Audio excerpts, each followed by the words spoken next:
Hello everyone, कैसे हो आप सभी और कैसी चल रही है सभी की पढ़ाई। हमने एक आपसे वादा किया था कि आपको जो है 12वीं पंचवर्षीय योजना ख़त्म होने के बाद आपको सारी परियोजनाएं जो 1 से लेकर 12 तक है सबको एक ही वीडियो में प्रोवाइड कराई जाएंगी, ताकि आपको बार बार ढूंढना ना पड़े। जब भी रिवीजन करना हो पंचवर्षीय योजनाओं का, एक ही वीडियो खोल लो तो आपकी प्रॉब्लम सॉल्व हो जाए। तो इसी के चलते आज हम लेकर आए हैं आपके लिए सारी पंचवर्षीय योजनाओं को एक साथ ऐड करने के साथ।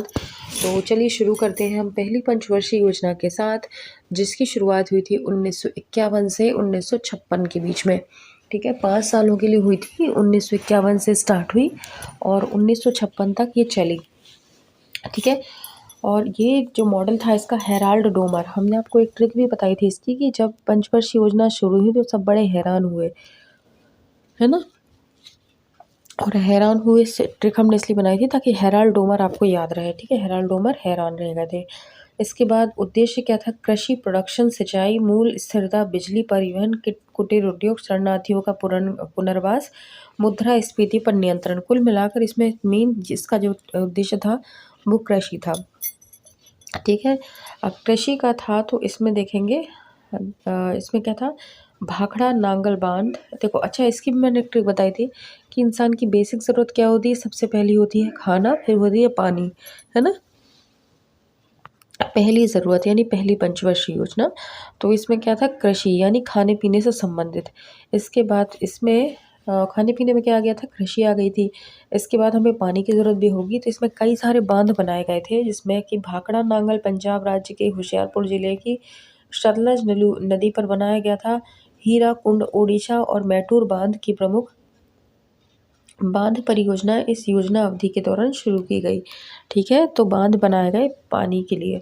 इसके बाद ये इस योजना अवधि के अंत तक 1956 में 5 भारतीय प्रौद्योगिकी संस्थान आईआईटी भी शुरू किए। बहुत बार क्वेश्चन पूछा है कि आईआईटी कॉलेज जो है, 5 आईआईटी कॉलेज कौन सी पंचवर्षीय योजना के दौरान शुरू करे गए? तो आपके पहली पंचवर्षीय योजना के दौरान। ठीक है, इंसान ने खाना खा लिया, पानी पी लिया, उसको शिक्षित करना भी तो ज़रूरी है। तो शिक्षा के लिए 5 आईआईटी कॉलेज खोले गए। ठीक है, इसके बाद सामुदायिक विकास कार्यक्रम 2 अक्टूबर 1952 को यूएसए की सहायता से शुरू की गई थी। हमने देखा था जो हमारा सामुदायिक विकास कार्यक्रम था 2 अक्टूबर 1952 को आया था, और मैंने इसको भी ट्रिक से आपको याद कराया था कि 2 अक्टूबर सामुदायिक संगठन में घुस गए तो उनको 1 बाय 1 मार दिया गया, यानी 2 अक्टूबर से, यानी 2 अक्टूबर और 1 बाय 1 यानी 1952 में उनको मार दिया गया। ठीक है, इसके बाद होता है यह परियोजना असफल रही। इसकी जांच के लिए बलवंत राय मेहता समिति बनी। ठीक है, इसकी जांच के लिए कौन बनी? बलवंत राय मेहता समिति बनी, जिसने पंचायती राज की सिफारिश की थी। इस योजना के दौरान राष्ट्रीय आय में 18% एवं प्रति व्यक्ति आय में 11% तक की वृद्धि हुई थी। यानी चलो सफल रही थी ये। 18% राष्ट्रीय आय में और 11% प्रति व्यक्ति आय में वृद्धि हुई थी। इस योजना काल में सार्वजनिक उद्योग के विकास की उपेक्षा की गई तथा इस मद में मात्र 6% राशि खर्च की गई। मतलब इनको इंटरेस्ट था ही नहीं राष्ट्रीय सार्वजनिक उद्योग में, तो उनने लगाए भी नहीं, और 6% की ओनली राशि खर्च की थी किसके ऊपर? आपके ये उद्योग के ऊपर। ठीक है, और इसमें डब्ल्यूएचओ की सहायता से शिशु मृत्यु दर पर अंकुश लगाया गया। शिशु मृत्यु दर पर इन्हें अंकुश लगाया डब्ल्यूएचओ की हेल्प से। ठीक है, और अनुमानित लक्ष्य क्या था इसका? 2.1 और प्राप्त लक्ष्य क्या था? 3.6। अच्छा, एक और बात सुनना सभी लोग, कई लोग बोलते हैं कि आपने ज़्यादा डीप नहीं पढ़ा है इसमें। कई योजनाएं आई थी इस दौरान, कई कार्यक्रम हुए थे, लॉन्च हुए थे, तो आपने बताया नहीं इस परियोजना के और दौरान। तो मैं आपको बता दूं बात कि अगर आपको ये जो ऊपर जो सन दिया है ना, ये याद है, ऊपर जो सन दिया है ना, अगर ये याद है ना आपको, ये 1951 1956, ये अगर सन याद है कि पहली पंचवर्षीय योजना इस तारीख से इस तारीख के बीच में आई है, तो अब आपसे कोई भी योजना पूछ ले, है ना,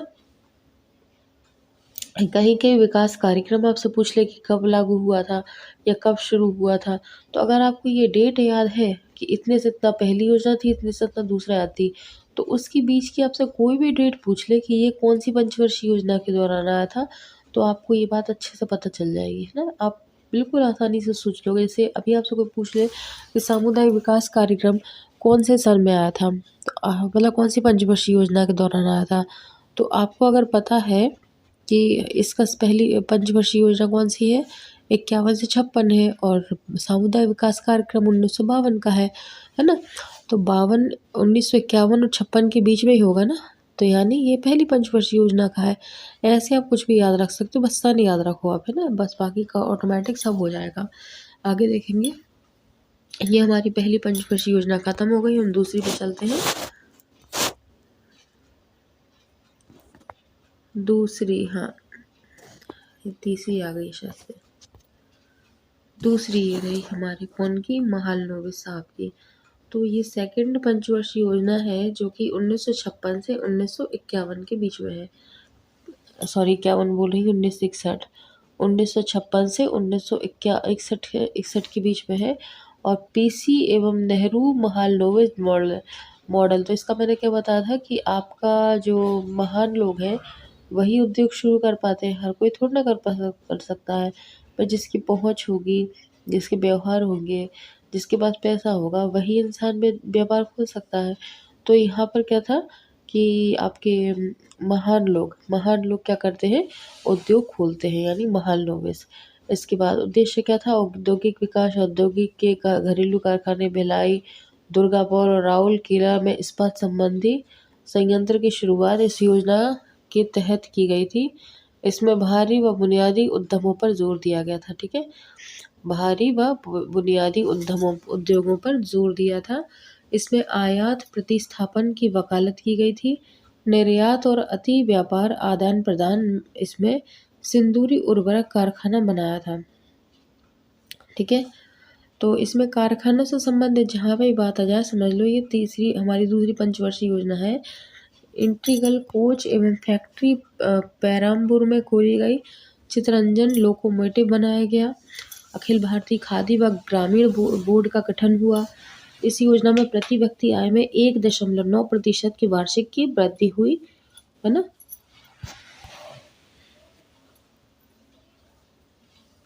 और परिव्यय निर्धारित रुपए 4800 करोड़, वास्तविक 4672 करोड़।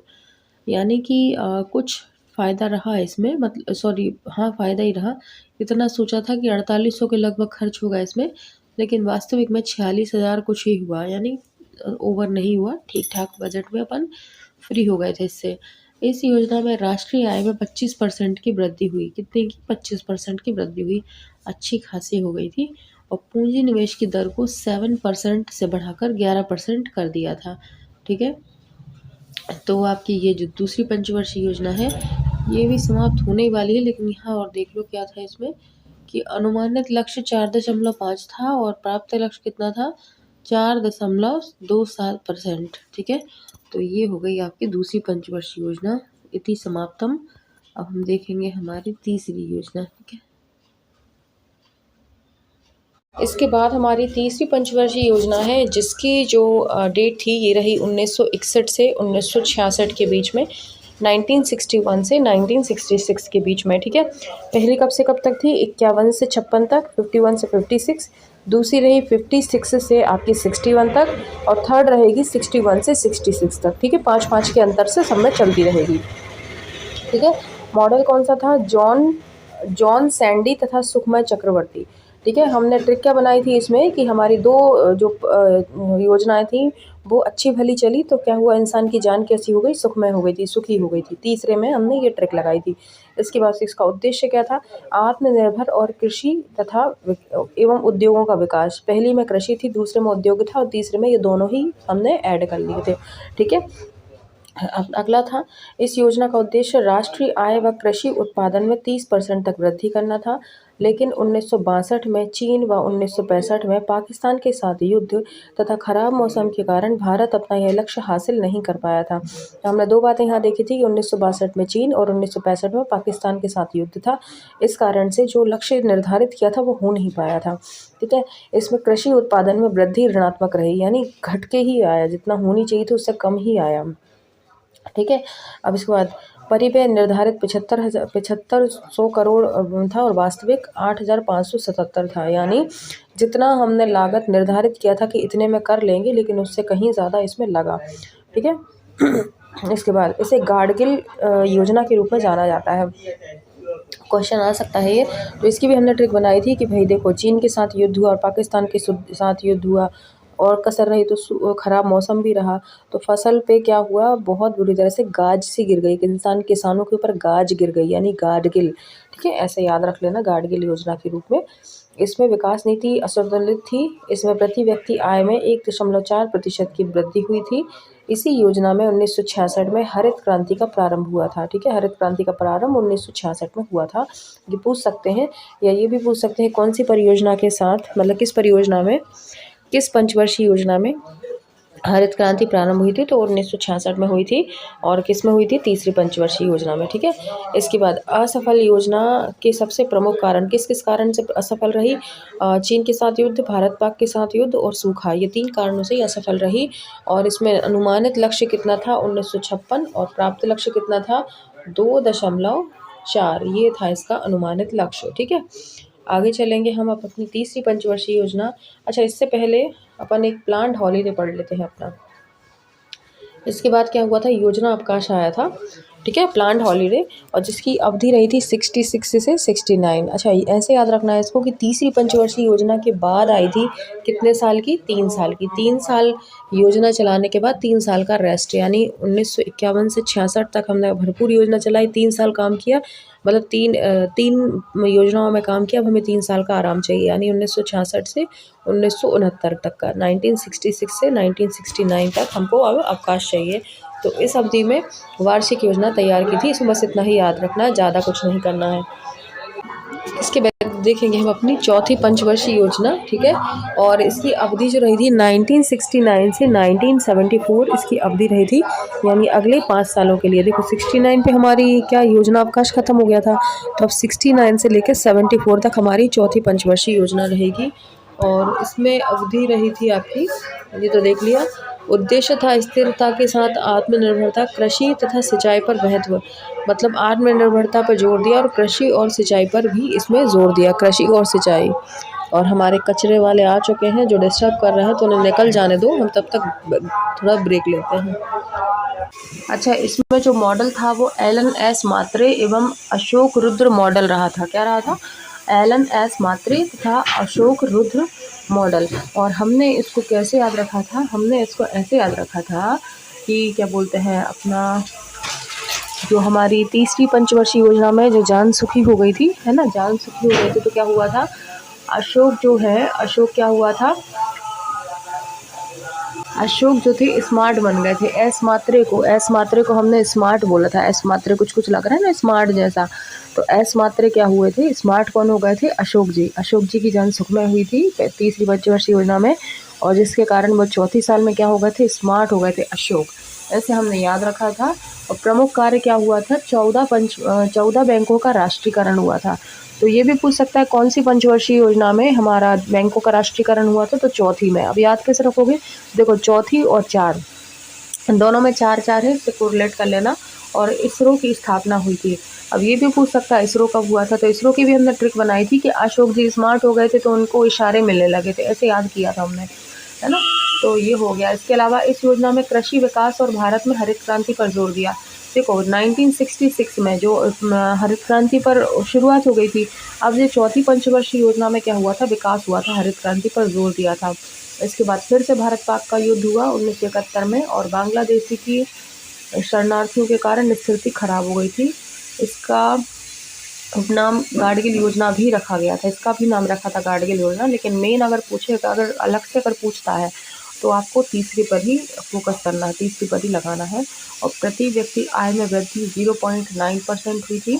और परिव्यय निर्धारित 15,902 हुआ था और खर्च हुआ था 15,779, यानी अंडर द बजट हो गया था इसमें काम। इसमें वैज्ञानिक खोज और आवास क्षेत्रीय विकास पर काम किया था, क्योंकि इसरो हुआ था स्टार्ट, तो फिर वैज्ञानिक काम तो होंगे ही होंगे। MRTP यानी मोनोपोलिस्टिक एवं रिस्ट्रिक्टेड हैंड प्रैक्टिसेस आयोग की स्थापना हुई थी इसमें, MRTP की। वर्ष 1974 में देश में आपातकाल की घोषणा की गई थी। 74 में, याद रखना, पूछ सकते हैं कौन सी पंचवर्षीय योजनाओं के दौरान आपातकाल की घोषणा हुई थी, तो चौथी के दौरान हुई थी 1974 में। ठीक है, इसके अंतर्गत ही रोजगार गारंटी योजना 1972 से 1979 प्रारंभ हुई थी। ठीक है, 1972 से 1979 के बीच में रोजगार गारंटी योजना की शुरुआत हुई थी। ठीक है, आगे बढ़े हम पांचवी पंचवर्षीय योजना पर चलते हैं अब। ये रही हमारी पांचवी पंचवर्षीय योजना। देखो, पांचवी पंचवर्षीय योजना में क्या हुआ था, 1974 से 1978 के बीच में ये आई हुई थी। अब तो इसकी हमने कैसे बनाई थी कि पांचवी पंचवर्षीय योजना ही 5 साल की नहीं थी, यानी दिया तले अंधेरा था। मतलब जो दुनिया को पंचवर्षीय योजना दे रहे हैं, और खुद पांचवी पंचवर्षीय योजना ही 5 वर्ष की नहीं थी, 4 वर्ष में ही इसको खत्म कर दिया था। और इसका जो मॉडल था वो योजना आयोग का अभिगम प्रारूप था। योजना आयोग का अभिगम प्रारूप था। भाई गम है ना, अभिगम है, तभी तो हमने 5 साल का नहीं रखा, 4 साल का ही कर दिया। अभी कुछ गम था हमें, है ना, अभी कुछ गम था पांचवी पंचवर्षीय योजना में, इसलिए इसको 4 साल में खत्म कर दिया। ये तो आप रख सकते हो। उद्देश्य था गरीबी उन्मूलन और आत्मनिर्भरता की बात। हमने इसकी भी ट्रिक बनाई थी कि गरीबी उन्मूलन यानी गरीबी को खत्म करना। भाई बहुत गरीबी हो गई, 5 साल की चला ही नहीं पा रहे पंचवर्षीय योजना, इसी गरीबी उन्मूलन पर जोर दिया। और अध्यक्ष थे इसके कौन, इंदिरा गांधी जी थे। ठीक, और पहली बार गरीबी हटाओ का नारा रखा गया, यानी गरीबी से संबंधित जब भी बात आ जाए समझ जाओ पांचवी पंचवर्षीय योजना है, क्योंकि बेचारी 5 साल चली नहीं पाई गरीबी के कारण, है ना। तो पहली बार योजना गरीबी हटाओ योजना का नारा किसने दिया, पहली पंचवर्षीय योजना थी जो 4 साल चलाकर ही छठी योजना लागू थी, है ना। तो इसको अनवरत योजना का नाम दिया गया। लागू करने का श्रेय BT लकड़वाला को जाता है। ओके, आता है अगला, तेल की कीमतों में वृद्धि हुई। तेल की कीमतों में क्या हुई, वृद्धि हुई। कृषि क्षेत्र में उत्पादन में कमी के कारण देश में मुद्रास्फीति तीव्र हुई। तेल की कीमतों में वृद्धि हुई थी इस टाइम पे, ध्यान रखना है ना। तेल की कीमत में, अच्छा अभी भी आप लोग बोलते हो ना कि तेल बहुत महंगा है, पेट्रोल महंगा है, गरीब हो गया है देश, ऐसा बोलते हैं ना अपन की गरीब पूरा हमसे ही वसूल कर रहा है, आम जनता से वसूल कर रहा है, इतना गरीब हो गया देश, ऐसा बोलते हैं ना कई लोग। तो ऐसे ही मतलब गरीबी से संबंधित जो भी चीज़ें हैं वो सभी चीज़ आइए। और इसके बाद प्रति व्यक्ति आय में 4.9% की वृद्धि हुई। बेरोजगारी की समस्या को दूर करने का लक्ष्य पूरा नहीं किया जा सका, और कसर रही थी तो बेरोजगारी का लक्ष्य पूरा नहीं हुआ, गरीबी है भैया, इसलिए गरीबी संबंधित सब काम इसी में हुए हैं। और परिव्यय निर्धारित हुआ था 39,322, और लक्ष्य वास्तविक कितना खर्चा हुआ, 39,436, यानी ज़्यादा खर्चा हो गया, और जितना सोचा था उससे कहीं ज़्यादा खर्च हुआ है इसमें। और विकास की दर प्रारंभ में 5.5% रखी थी, जो कम करके 4% 4 रहने दी गरीबी के कारण। ठीक है, ये है ना, ध्यान रखना। योजना का मसौदा प्रमुख राजनयिक DP धर द्वारा तैयार किया गया। मसौदा यानी रूपरेखा। ठीक है, योजना की रूपरेखा किसने करी थी, DP धर के द्वारा तैयार की गई थी। और भारतीय राष्ट्रीय राजमार्ग प्रणाली की शुरुआत की गई। न्यूनतम आवश्यकता का कार्यक्रम लॉन्च किया गया। अब इसको भी ट्रिक से याद कर लो, न्यूनतम आवश्यकता यानी जब किसी के पास गरीबी होती है ना, संसाधन नहीं होते हैं, तो अपन क्या करते हैं भाई, आवश्यकताओं को न्यून कर देते हैं, कम से कम खर्चा, आवश्यकताओं की न्यूनता। तो जब गरीबी है तभी तो कर रहा है, जब रईसी होती है तो खूब खर्चा करते हैं, लेकिन जब गरीबी आती है तो क्या करते हैं, हम अपनी आवश्यकताओं को न्यूनतम कर देते हैं। तो ये इसमें फिट बैठ रहा है। ठीक है, अगली देखेंगे हम छठवीं पंचवर्षीय योजना। ये क्या बोल रही है कि छठवीं पंचवर्षीय योजना कहती है इसकी अवधि जो है 1980 से 1985 के बीच में रही है। ठीक है, 5-5 साल के अंतर से अकेली पाँचवीं को आपको 4 साल का करना है, बाकी आपकी सारी पंचवर्षीय योजना 5-5 साल की रही है। और बीच में आपके 3 बार योजना अवकाश आए हैं, कब कब आए हैं वो अपन देखेंगे, है ना। तो इसकी अवधि रही थी 1980 से लेकर 1985 की, और उद्देश्य था गरीबी उन्मूलन, रोजगार में वृद्धि और आधुनिकीकरण। देखो, 5वीं पंचवर्षीय योजना में क्या थी? गरीबी हटाओ, है ना, गरीबी का ही मेन था उसका फोकस। कौन सी? अभिगम, अभिगम आई थी, अभिगम था इसलिए। अब गम क्यों था? गरीबी थी। तो 6वीं में अब क्या उद्देश्य रखेंगे अपन? गरीबी हटाने का। तो गरीबी उन्मूलन और रोजगार में वृद्धि, ये 6वीं पंचवर्षीय योजना का उद्देश्य था। इसके बाद प्रमुख कार्य क्या हुए थे? नाबार्ड की स्थापना हुई थी, नाबार्ड की स्थापना हुई थी। ठीक है, 6वीं में याद रखना नाबार्ड की। तो हमने इसको भी देखा था कि देखो 6वीं में 6 नंबर होते हैं और नाबार्ड में भी 6 होते हैं। नाबार्ड, 9 नाबार्ड। ठीक है, 6वीं में देखो NABARD 6 अक्षर हैं और 6वीं में भी 6 हैं, तो नाबार्ड की स्थापना ऐसे हमने ऐसे याद किया था। मॉडल कौन सा था? संरचनात्मक परिवर्तन तथा वृद्धि उन्मुख मॉडल। ठीक है, संरचनात्मक परिवर्तन, अपन को संरचनात्मक परिवर्तन करना पड़ेगा, तब कहीं जाके क्या होगा? रोजगार मिलेंगे और गरीबी दूर होगी। ठीक है, इसके बाद इस योजना का प्रारंभ रोलिंग प्लान, अनवरत योजना बंद, जनता पार्टी द्वारा बनाया गया को बंद किया गया। ठीक है, रोलिंग प्लान को बंद करके किया गया। पहले रोलिंग प्लान में आ गया था, 5वीं पंचवर्षीय योजना को रोलिंग प्लान बना दिया था, तो इसको फिर बंद करके इसको चलाया गया था जनता पार्टी द्वारा। औद्योगिक क्षेत्र में निर्धारित विकास दर की अपेक्षा बहुत कम दर में वृद्धि हुई थी। औद्योगिक क्षेत्र में निर्धारित विकास दर की अपेक्षा बहुत कम दर में वृद्धि हुई थी। इसका निर्माण 15 वर्ष की दीर्घ अवधि को ध्यान में रखकर किया गया था, इसलिए इसे परिप्रेक्ष्य योजना भी कहा जाता है। ओके, इसमें प्रति व्यक्ति आय में 3.2% की वृद्धि हुई थी। इस योजना के दौरान समन्वित ग्रामीण विकास कार्यक्रम जैसे कार्यक्रम शुरू किए गए थे। कौन कौन से कार्यक्रम हुए थे? समन्वित ग्रामीण विकास कार्यक्रम इस योजना के दौरान हुए थे, 6वीं पंचवर्षीय योजना के द्वारा। ओके, इसका उद्देश्य गरीबी, निर्धनता, बेरोजगारी को निरंतर कमी लाने का प्रयास करना था। लाना ही पड़ेगा भैया। इस योजना के दौरान विज्ञान और प्रौद्योगिकी के क्षेत्रों में आत्मनिर्भरता में वृद्धि हुई, क्योंकि हमने क्या करा था? पहले हमने क्या करा था? इसरो की स्थापना कर दी थी, है ना, इसरो की अपन ने स्थापना कर दी थी ना 4थी पंचवर्षीय योजना में। तो 6वीं में उसका असर दिख रहा था कि विज्ञान और प्रौद्योगिकी के क्षेत्र में वृद्धि होने लगी थी। एक साल नहीं हो पाई थी, 5वीं में तो भैया भर भर के गरीबी आ गई थी, कहाँ से करते।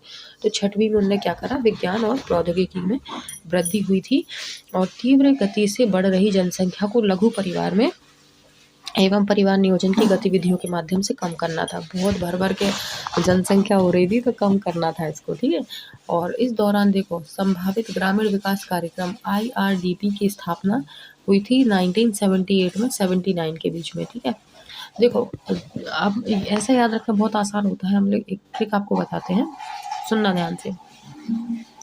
78 से 79 के बीच में संभावित समन्वित है कि संभावित है, इसमें थोड़ा सा ब्लर दिख रहा है, मैंने करा दिया है, संभावित है जहाँ तक। संभावित ग्रामीण विकास कार्यक्रम 1978 से 79 के बीच में जो थी, और इसके बाद राष्ट्रीय ग्रामीण रोजगार कार्यक्रम 2 अक्टूबर 1980 में। ठीक है, तो ये सन अगर आप याद कर लोगे तो योजनाओं का ऑटोमेटिक आपको पता चल जाएगा। मतलब ये 78 से 79 के बीच में जो ऊपर वाली योजना है ना, संभावित ग्रामीण विकास, ये तब हो गई थी इस बीच में, लेकिन गरीबी के कारण उसको क्या हुआ था? इसमें शामिल किया था, है ना। तो 78 से 79 के बीच में इसको किया, और राष्ट्रीय ग्रामीण रोजगार कार्यक्रम 2 अक्टूबर 1980 को इसमें लाया गया। 80 में ये शुरू हुई थी, तो 80 में ये योजना है, तो इसमें ही आएगी 6वीं में। इसके बाद ग्रामीण भूमिहीन रोजगार गारंटी कार्यक्रम, ये 15 अगस्त 1983 को आया था। ये याद कर लोगे ना तो अपन को ऑटोमेटिक पता चल जाएगा कि कौन सी पंचवर्षीय योजना में, क्योंकि पंचवर्षीय योजनाओं की डेट अपन को पता है। इसके बाद आएगा ट्राई से MDU हुई थी 15 अगस्त 1979 में। तो देखो ज़्यादातर योजना अगर इस मतलब 5वीं पंचवर्षीय योजना की भी आती है ना, तो वो इसी में ट्रांसफ़र होगी, क्योंकि वो पूरी हुई नहीं थी, कंप्लीट हुई नहीं थी, वो अनवरत योजना में आ गई थी। तो अगर सन भी डाला है 79, मतलब वो वहाँ की नहीं है, वो यहीं की है। इसके बाद डावा कारा 1982 में हुई थी। ठीक है, तो याद रख लेना इनको। और हम रोलिंग प्लान देखते हैं क्या है। रोलिंग प्लान का मुख्य फोकस, तो इसमें क्या था? रोलिंग प्लान का मुख्य फोकस देश की GDP को बढ़ाना और भारत की आर्थिक नीति से अधिक लाभ प्राप्त करने का रास्ता बनाना था। अर्थव्यवस्था का विकास मुख्य रूप से देश की उत्पादन क्षमता बढ़ाने की प्रक्रिया दर्शाता है और मुख्य रूप से उद्योग, कृषि तथा सेवाओं से आया है। पिछड़े देशों के लिए रोलिंग प्लान का सुझाव जी मिर्डल द्वारा दिया गया 1978 में मोरारजी देसाई के नेतृत्व में जनता पार्टी सरकार में लागू हुई।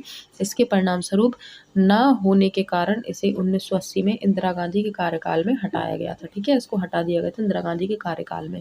तो ये हमारी कौन सी हो गई, छठवीं भी कंप्लीट हो चुकी है। अगली देखेंगे हम। टाइम रहा है 7वीं पंचवर्षीय योजना का, हो रहा है 1985 से 90 तक, 1990 तक का। तो इसमें भी आप लोगों ने क्वेश्चन आते हैं कई कि राजीव गांधी का शासनकाल कौन सी पंचवर्षीय योजना में रहा है, तो 7वीं में ही रहा है, क्योंकि 1984 में हमारी जो इंदिरा गांधी थी उनका देहांत हो चुका था और उसके बाद उनके बेटे ने प्रधानमंत्री का पद संभाला और इसके अनुसार 7वीं पंचवर्षीय योजना में राजीव गांधी का शासनकाल रहा। ठीक है, और इंदिरा गांधी का कौन से में रहा था, इसके पहले वाला यानी 6वीं में, 6th में। ठीक है, और उद्देश्य हम देख लेते हैं इसके कि उद्देश्य क्या रहा है।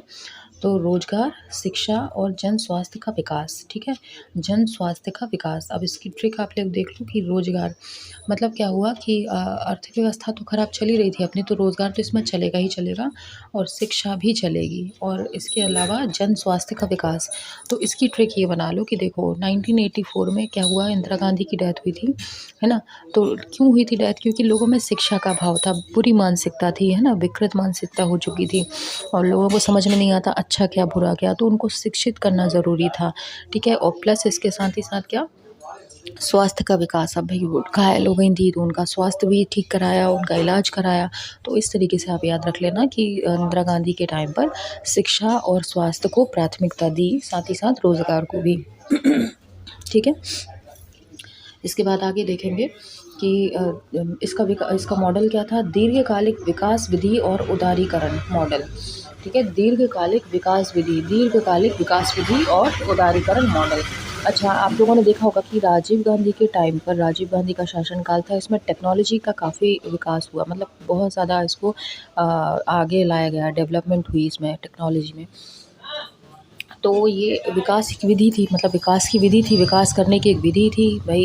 हम टेक्नोलॉजी में आगे होंगे तो भाई विकसित होगा ही देश, तो ये विकास विधि थी। तो ये राजीव गांधी के टाइम पर आई और इसके साथ साथ क्या हुआ था, उदारीकरण, मतलब उदार दिल से उन्होंने कंप्यूटर्स की फील्ड में काफ़ी ज़्यादा मतलब क्या बोलते हैं कि लेकर आए, कंप्यूटर्स का उपयोग बढ़ा उनके टाइम में। तो उदारीकरण, उदार दिल से उन्होंने कंप्यूटर्स के उपयोग पर जोर दिया। ठीक है, तो ऐसे ही याद हो जाएगा आपको। नेक्स्ट है हमारा, अध्यक्ष कौन थे, राजीव गांधी, जो अभी अपन ने देख ही लिया है। इसके बाद निर्मित सहयोगी सुखमय चक्रवर्ती, सुखमय चक्रवर्ती, निर्मित सहयोगी कौन थे, सुखमय चक्रवर्ती, जो कि हमने देख लिया था तीसरी पंचवर्षीय योजना में, सुखमय मॉडल था हमारा, है ना। तो इन्होंने इसमें सहयोग करा है इस बार। और इसके बाद भोजन, काम और उत्पादन का नारा इसी योजना के अंतर्गत दिया गया। क्वेश्चन आ सकता है, भोजन, काम और उत्पादन का नारा इसी पंचवर्षीय योजना में दिया गया है। भोजन को छोड़ो, काम देखो, काम मतलब वर्किंग, वर्किंग पर प्राथमिकता दी और उत्पादन पर, उत्पादन किस चीज़ का, उत्पादन मतलब है वही उत्पादन में ये ले लो कि नई नई चीज़ों का इनोवेशन होगा, है ना। और जैसे कंप्यूटर का मैंने बताया अभी, टेक्नोलॉजी का, तो उत्पादन हर चीज़ का, और इसके अलावा काम, वर्क। तो ये चीज़ें राजीव गांधी के टाइम पर रहीं, यानी 1985 से 90 के बीच में। ठीक है, इसमें देखेंगे अपन अनुमानित लक्ष्य कितना रखा था, 5% और प्राप्त लक्ष्य कितना था, 5.6%। ठीक है, ये था। अब योजना कौन सी आई थी, इंदिरा आवास योजना, 1985 से 86 के बीच में इंदिरा आवास योजना आई थी। तो ये भी आप देख लेना भाई। इंदिरा गांधी की डेथ हो गई थी 1984 में, तो अब उनके बेटे ने, है ना, उनके बेटे ने अगले ही साल, मतलब नेक्स्ट ईयर ही, जैसे ही वो इसमें आए, उन्होंने सोचा कि मेरी माँ के नाम से क्या करूँ, मैं योजना चालू करूँ ताकि उनका नाम जो है अमर रहे। तो उन्होंने इसी के लिए इंदिरा आवास योजना का शुभारंभ किया 1985 से 1986 के बीच में। ठीक है, तो ये आप याद रख लेना। आगे चलेंगे।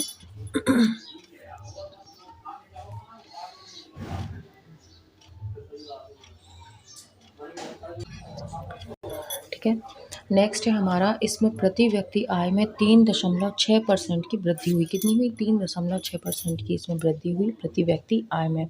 ठीक है। और इसका उद्देश्य देशी तकनीक विकास के लिए सुदृढ़ आदर्श आधार तैयार करना था। देशी तकनीक, टेक्नोलॉजी की बात जहाँ जाए समझ जाना राजीव गांधी से संबंधित है। और राजीव गांधी का शासनकाल कब से कब तक था? 1985 से 90 तक का। ठीक है। तकनीकी विकास में जहाँ भी आपकी बात आ जाए समझ जाओ राजीव गांधी ने किया है। इसके बाद, अपर्याप्त वर्षा के बावजूद कृषि क्षेत्र में संतोषजनक प्रदर्शन प्राप्त किया। तो ये भी आ सकता है अपर्याप्त वर्षा, यानी कहीं ना कहीं सूखा की बात हो रही है। तो सूखे के बावजूद कृषि क्षेत्र में संतोषजनक प्रदर्शन किया।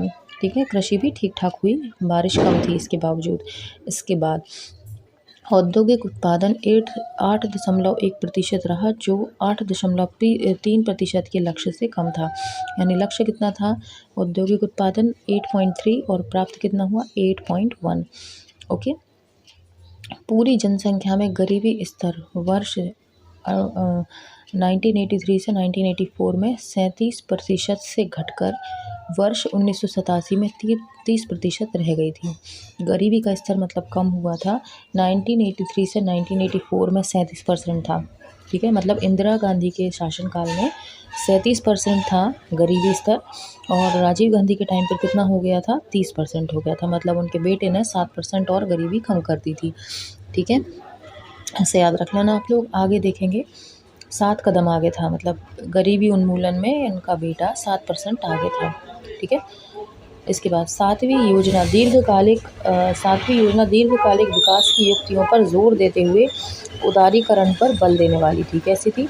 7वीं योजना दीर्घकालिक विकास की युक्तियों पर, ठीक है, दीर्घकालिक विकास की जो युक्तियां हैं पर जोर देते हुए उदारीकरण को बल देने वाली थी। उदारीकरण भी जहाँ आ जाए समझ लो आपका कौन है? राजीव गांधी। उदारीकरण की जो बातें जाए, ठीक है, ज़्यादा विकास और उदारीकरण की बात आ जाए, हमारे राजीव गांधी जी ने किया है।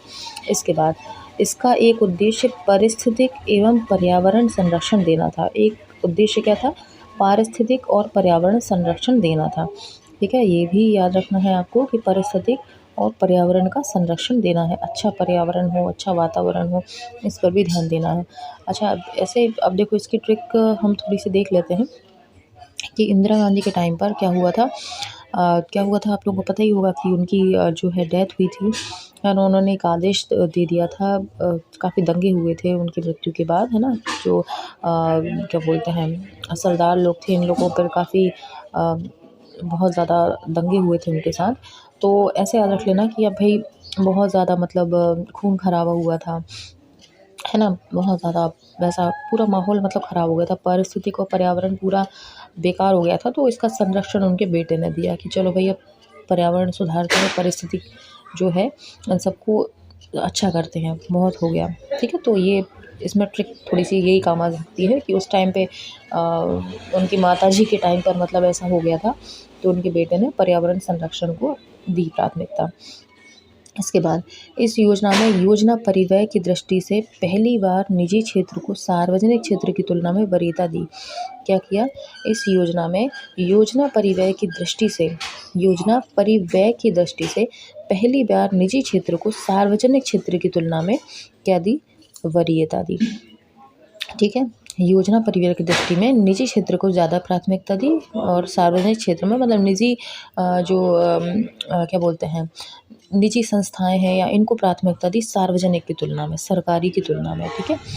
अब देखेंगे इसके बाद, इसमें 2 और योजनाएं थी। कौन सी थी? जवाहर रोजगार योजना। रोजगार योजना 28 अप्रैल 1989 को आई। ठीक है। 28 अप्रैल 1989 को आई। जवाहरलाल नेहरू भी इन्हीं के मतलब परिवार के थे। इन्होंने अपने पूरे परिवार का भला करा कुल मिला के। ठीक है। और इसके बाद नेहरू रोजगार योजना आई, जो कि अक्टूबर 1989 में आई। ठीक है। तो इन्होंने जवाहर रोजगार को और नेहरू रोजगार को, है ना, जवाहर रोजगार और नेहरू रोजगार दोनों ही 89 में आई है। तो अपनी मतलब शासनकाल ख़त्म होने से एक साल पहले करा, और इंदिरा आवास योजना को शासनकाल शुरू होने के एक साल बाद करा। 86 में, आई थिंक सो। एक मिनट को क्या पढ़ा था अपन ने? हाँ, 1985 से 1986।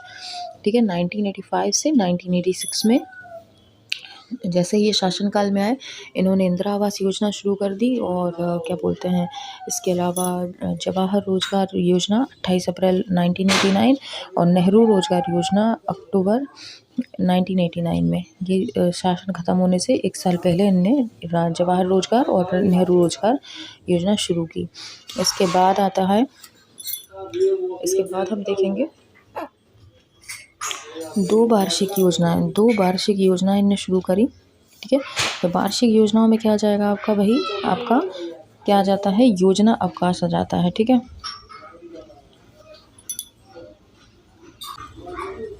ठीक है, आपका योजना अवकाश यहाँ पे आ जाएगा। तो 1 अप्रैल 1990 से 31 मार्च 1992 तक 2 वार्षिक योजना यानी योजना अवकाश हुई।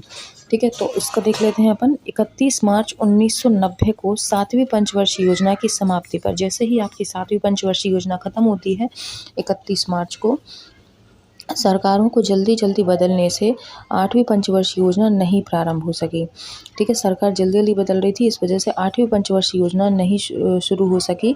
यद्यपि दिसंबर 1989 में ही कांग्रेस सरकार ने 1990 से 1995 हेतु 8वीं पंचवर्षीय योजना का प्रारूपण कर लिया था, लेकिन आम चुनावों में जनता दल के विषयोपरांत पीवी सिंह सरकार ने रामकृष्ण हेगड़े की उपाध्यक्षता वाली नई योजना आयोजन का गठन किया, जिसने नई 8वीं पंचवर्षीय योजना 1990 से 95 को प्रारूपित किया। परंतु नवंबर 1990 में जनता दल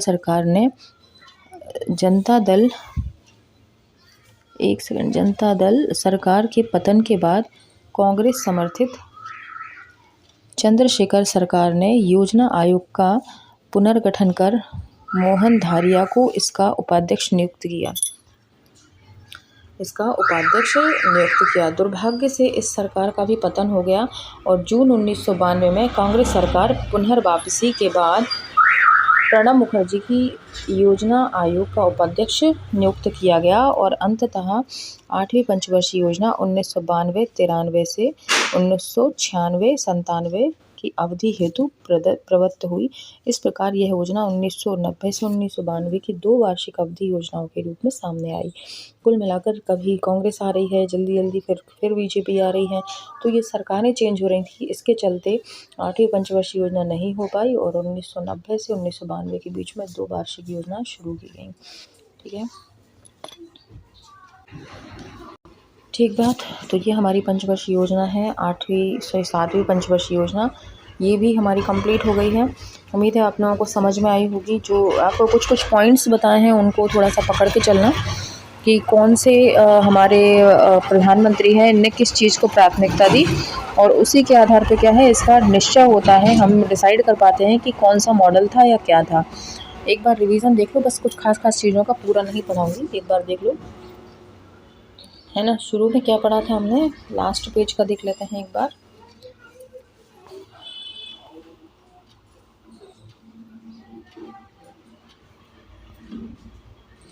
लास्ट पेज में हमने देखा था कि इसकी शुरुआत कब हुई थी, 1985 से 1990 तक हुई थी और उद्देश्य क्या था इसका, रोजगार, शिक्षा तथा जन स्वास्थ्य कार्यक्रम। ये मैंने बताया था कि इंदिरा गांधी की डेथ हो गई थी 1984 में और उन पर हमला हुआ था।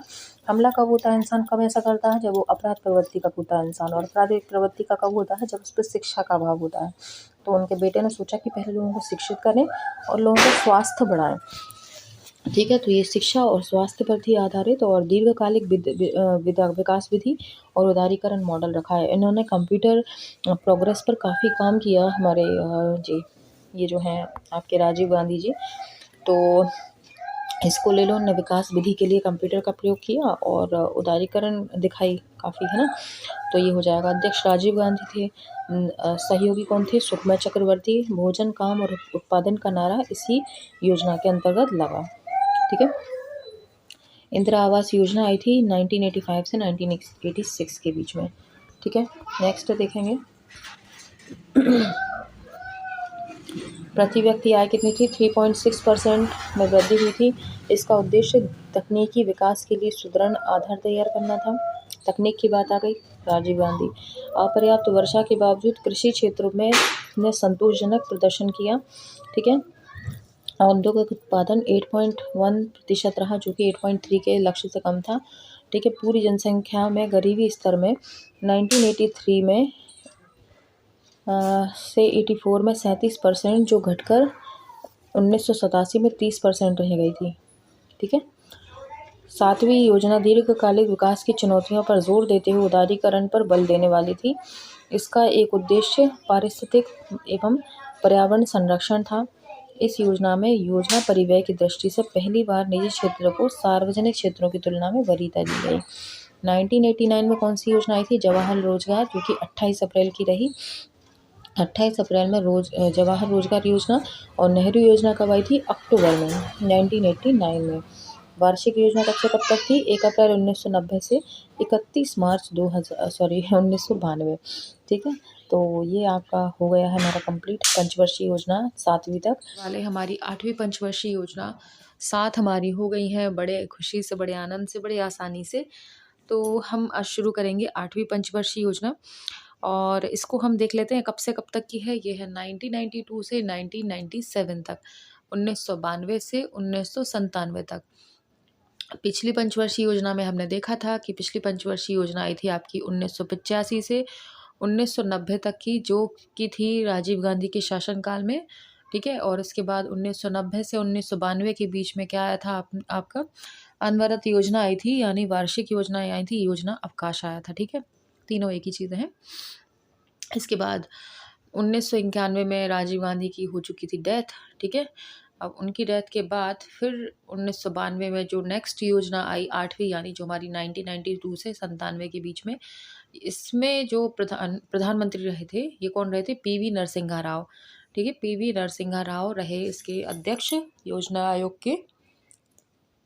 ठीक है, और अब देखते हैं हम उद्देश्य क्या था इसका। उद्देश्य समझ लेते हैं कि मानव संसाधन का विकास इसका उद्देश्य था। क्या था? मानव संसाधन का विकास, मानव संसाधन का विकास।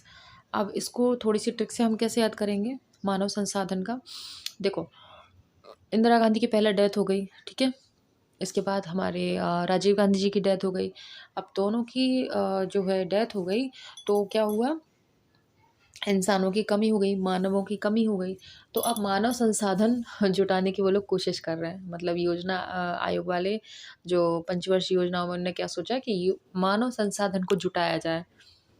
ठीक है, कि दो इम्पॉर्टेंट मानवों की डेथ हो गई है, तो अब क्या करें अपन 8वीं पंचवर्षीय योजनाओं में क्या करें, है ना? तो मानव संसाधन को अपन जुटाते हैं, ये उन्होंने उद्देश्य रख लिया। ठीक है, अब ये हमने ट्रिक से याद कर लिया। अब देखते हैं प्रमुख उद्देश्य क्या थे। ऊर्जा, परिवहन, संचार आदि को मजबूत बनाना। क्या क्या? ऊर्जा, परिवहन, संचार आदि को मजबूत बनाना। ठीक है, तो 8वीं में इसमें देखा हमने। तो ठीक है, तो इसको कैसे याद रखोगे? इसको भी याद करने की देख लो कि भाई क्या हुआ कि अब मानव संसाधन का विकास होगा, मानव संसाधन चाहिए, तो भाई ऊर्जा की भी आवश्यकता है। मानव आ जाएंगे, लेकिन मानव क्या करेंगे भाई? उसके लिए बिजली तो चाहिए। कुछ भी अगर वो काम करेंगे, कुछ भी कारखाने में भी काम करते हैं, कहीं पे भी काम करते हैं, बिजली की सुविधा चाहिए। अब बिजली की सुविधा चाहिए, तो अब इसके साथ साथ उनको परिवहन भी चाहिए। भाई आपके मानव संसाधन, मानवों को आपने जुटा लिया, तो उनको आने जाने के लिए आपको परिवहन की सुविधा देनी पड़ेगी। ठीक है, अब परिवहन की सुविधा दोगे तो संचार भी करेंगे, भाई बातचीत भी करेंगे। बहुत सारे मानव एक जगह इकट्ठे होंगे तो क्या करेंगे भाई? दोस्ती भी होगी, उनकी दोस्ती हो गई तो भैया संचार साधन भी आपको देने पड़ेंगे। ऐसा थोड़ी ना है, संचार भी करेंगे, फ़ोन वोन भी उनको प्रोवाइड करो, ये सब चीज़ें। तो ऐसा थोड़ा सा ट्रिक से समझ लेना, एक से एक को कोऑर्डिनेट करते हुए, मतलब कोरिलेट करते हुए आपको पढ़ना पड़ेगा इसको। ठीक है, अब अगला देखेंगे कि मॉडल इसका क्या था। तो मॉडल था जॉन डब्ल्यू मुलर मॉडल। क्या था? जॉन डब्ल्यू मुलर। ठीक है, तो देखो इसमें मूलर को कैसे याद रखेंगे अपन? Muller model, John W Muller model. इसको कैसे याद रखेंगे कि हमारे जो दांत होते हैं, हमारी दाढ़ होती है ना, उसमें अक्ल दाढ़ को अगर छोड़ दें तो मूलर दांत कितने होते हैं हमारे? 8 होते हैं। ठीक है। 8 मोलर दाँत होते हैं हमारे जबड़ों में, अगले दाढ़ को छोड़कर। तो टोटल कितने हुए हमारे पास मूलर दाँत कितने हुए? 8 हुए। और 8वीं पंचवर्षीय योजना में मूलर मॉडल, तो मूलर मॉडल 8वीं पंचवर्षीय योजना, ऐसे याद कर लेना आप। ठीक है। और इसके अध्यक्ष कौन थे? अध्यक्ष हमने देख ही लिए थे, पीवी नरसिम्हा राव थे। ठीक है। निजी क्षेत्र को महत्वपूर्ण भूमिका प्रदान की गई तथा नियोजन के क्रियाकलापों का विकेंद्रीकरण किया गया। क्या किया गया था? निजी क्षेत्रों को महत्वपूर्ण भूमिका दी गई थी इसमें, निजी क्षेत्रों को, ठीक है, निजी क्षेत्रों को महत्वपूर्ण भूमिका दी गई थी। और क्या किया था? नियोजन के क्रियाकलापों का विकेंद्रीकरण किया हुआ था। इसके बाद इसका उद्देश्य गांव में सुरक्षित पेयजल उपलब्ध कराना था। गांव में क्या करना था? सुरक्षित पेयजल उपलब्ध कराना था 8वीं पंचवर्षीय योजना में। तो इसका भी यही देख लो कि हमारे जो दांत हैं वो क्या होता है, सुरक्षित उसमें मिलते हैं। हमारे मोलर दांत हैं, पे कनेक्ट करना पड़ेगा एक दूसरे से। जो हमारे मोलर दांत होते हैं वो अगर सुरक्षित रखने हैं तो सुरक्षित आपको पेयजल लेना होगा, नहीं तो फ्लोरीन की ज़्यादा मात्रा हो जाएगी तो दांतों पर चकत्ते आ जाएंगे, कम रहेगा तो क्या आ जाता है उसमें, दांत सड़ने लग जाते हैं। ये सारी प्रॉब्लम्स होती है ना। तो इसीलिए अपन को क्या करना है कि मोलर दांतों को अगर आपको सही रखना है तो क्या करना पड़ेगा, आपको शुद्ध पेयजल चाहिए। तो इसमें शुद्ध पेयजल क्या करा था? उपलब्ध कराना था। इसके बाद योजना के प्रथम वर्षों में कृषि क्षेत्र की औसत वृद्धि 3.8% रही, जबकि लक्ष्य 3.1% था। ठीक है। प्रथम 4 वर्षों में कृषि में अच्छा उत्पादन हुआ, 3.4%, सॉरी 8% रही। और उद्देश्य क्या था इसका? 3.1 लक्ष्य निर्धारित किया था, यानी अच्छा खासा थोड़ा बहुत मुनाफा अपन को हो गया। इसके बाद इसका एक उद्देश्य जनसंख्या वृद्धि को रोकना भी था। ठीक है। जनसंख्या वृद्धि को नियंत्रित करने के लिए पर्याप्त प्रोत्साहन और हतोत्साहन की नीति अपनाना था। इसमें आर्थिक समृद्धि दर कितनी थी? 6.8% वार्षिक थी। सबसे पहले तो क्या था कि जनसंख्या वृद्धि नियंत्रण करना था। 8वीं पंचवर्षीय योजना में ऐसा लगा लो कि एक परिवार में 8 सदस्य होते थे, तो उनको नियंत्रित करना पड़ता था। 8 सदस्य है ना, हम 2 हमारे 4 या हमारे 6, ऐसा कुछ था। तो 8 परिवार थे, 8 लोगों का परिवार था, तो इसलिए नियंत्रित करने के लिए जनसंख्या वृद्धि का कार्यक्रम रखा गया। ठीक है। इसके बाद इसमें क्या था? इसमें आर्थिक समृद्धि 6.8% वार्षिक थी।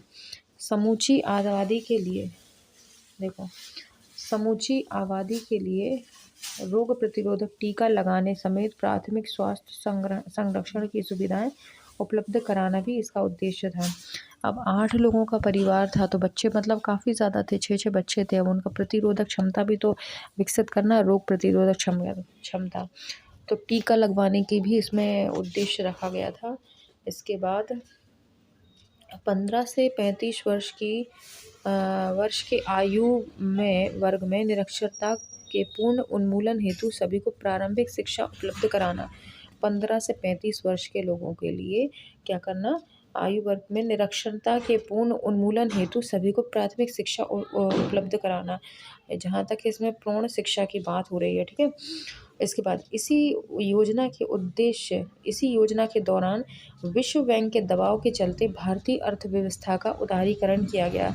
विश्व बैंक का दबाव आया तो भारतीय अर्थव्यवस्था का उदारीकरण किया गया इसमें। ठीक है। तो ये हमारी 8वीं पंचवर्षीय योजना थी। अब हम देख लेते हैं इसमें और क्या हुआ था। इसमें अनुमानित लक्ष्य जो था 5.6% और प्राप्त लक्ष्य 6.7%। देखो लक्ष्य तो याद करने पड़ेंगे इनको, थोड़ा सा आप लोग समझो बात को, थोड़ा सा टेबल वाइज कर लो सभी को। एक टेबल में आप ही लोग बना लो ना, मैं इकट्ठा एक काम करती हूँ, वीडियो बना देती हूँ। टेबल वाइज आप सिलेक्ट कर लो, है ना। एक साइड एक कॉलम बनाओ, उसमें पहली पंचवर्षीय, दूसरी, तीसरी, और फिर अनुमानित लक्ष्य कितना, प्राप्त लक्ष्य कितना, उद्देश्य क्या था, कब से कब तक था, या उसके कौन सा मॉडल था, ये सारे कॉलम्स बना लो सभी के। तो टेबल फॉर्म में आप करोगे ना तो बहुत अच्छी तरीके से याद हो जाएगा आपको। ठीक है। अगला देखते हैं अब हम इसमें योजनाएं कौन कौन सी आई थी। तो प्रधानमंत्री रोजगार योजना आई थी, इसमें प्रधानमंत्री रोजगार योजना आई थी और जो थी 15 अगस्त 1993 में। और उसमें कौन सी आई थी, इंदिरा आवास योजना आई थी, पिछली वाली हमने जो करी थी। इसके बाद जवाहर रोजगार योजना, फिर है ना नेहरू रोजगार योजना, ये आई थी। तो इसमें आई है हमारी प्रधानमंत्री रोजगार योजना और 1993 की थी। और फिर इसमें सेकंड योजना थी रोजगार बीमा योजना, जो कि 2 अक्टूबर 1993 की थी। और इसके अलावा महिला समृद्धि योजना, ये 3 योजनाएं इसमें आई हुई थी। ओके, रोजगार से संबंधित थी सारी और एक महिला समृद्धि से संबंधित।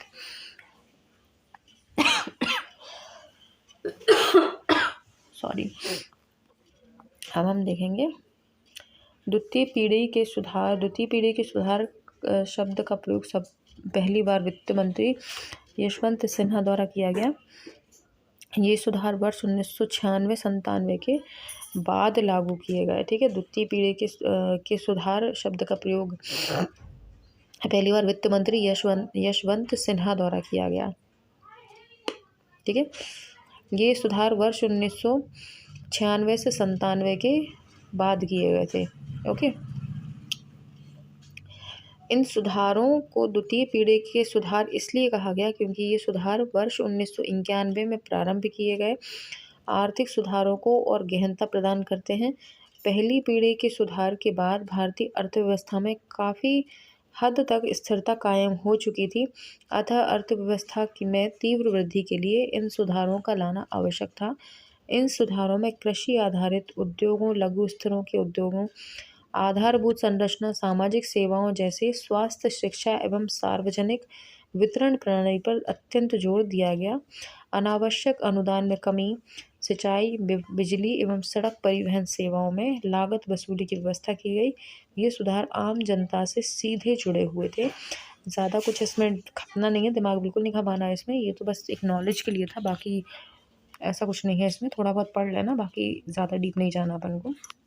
मेन तो अपनी योजना थी जो हमने देख ली है, ट्रिक से समझ ली है और उम्मीद करती हूँ समझ में अच्छे से आ गई होगी, है ना। एक बार और क्विक रिवीजन कर लेते हैं कि अवधि कब से कब तक की थी, 92 से 97 के बीच में, जो की थी PV नरसिम्हा राव जी के उसमें, है ना। 91 में राजीव गांधी की डेथ हो चुकी थी, तो और इंदिरा गांधी की भी हो चुकी थी उसके पहले। तो उद्देश्य क्या बनाया, मानव संसाधन जुटाना। भाई बहुत लोगों की डेथ हो रही है, मानव संसाधन अपन को जुटाना है। प्रमुख कार्य क्या थे, ऊर्जा, परिवहन, संचार इत्यादि को बढ़ावा देना। मानव लोग जुड़ेंगे एक जगह पर तो उनको ऊर्जा की आवश्यकता है, भाई गर्मी लगेगी, पंखे वंखे चाहिए, परिवहन चाहिए आने जाने के लिए, और संचार के लिए मोबाइल वगैरह चाहिए उनको। ठीक है, तो ये उद्देश्य थे।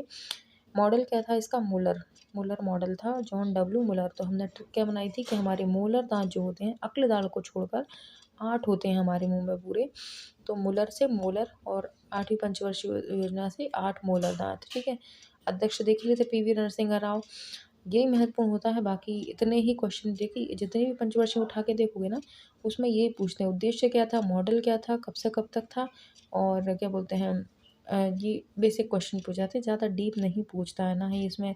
और कभी है आपसे पूछ ले कि कितनी वृद्धि रही, क्या लक्ष्य था, क्या नहीं था, तो आप लोग थोड़ा सा इसको देख लेना। योजनाएं पूछ सकता है, कौन कौन सी योजनाएं थी उस टाइम पर। तो योजना कौन सी है, प्रधानमंत्री रोजगार योजना 15 अगस्त 1993 में, और रोजगार बीमा योजना 2 अक्टूबर 1993 में ऐसे, और ये महिला समृद्धि योजना।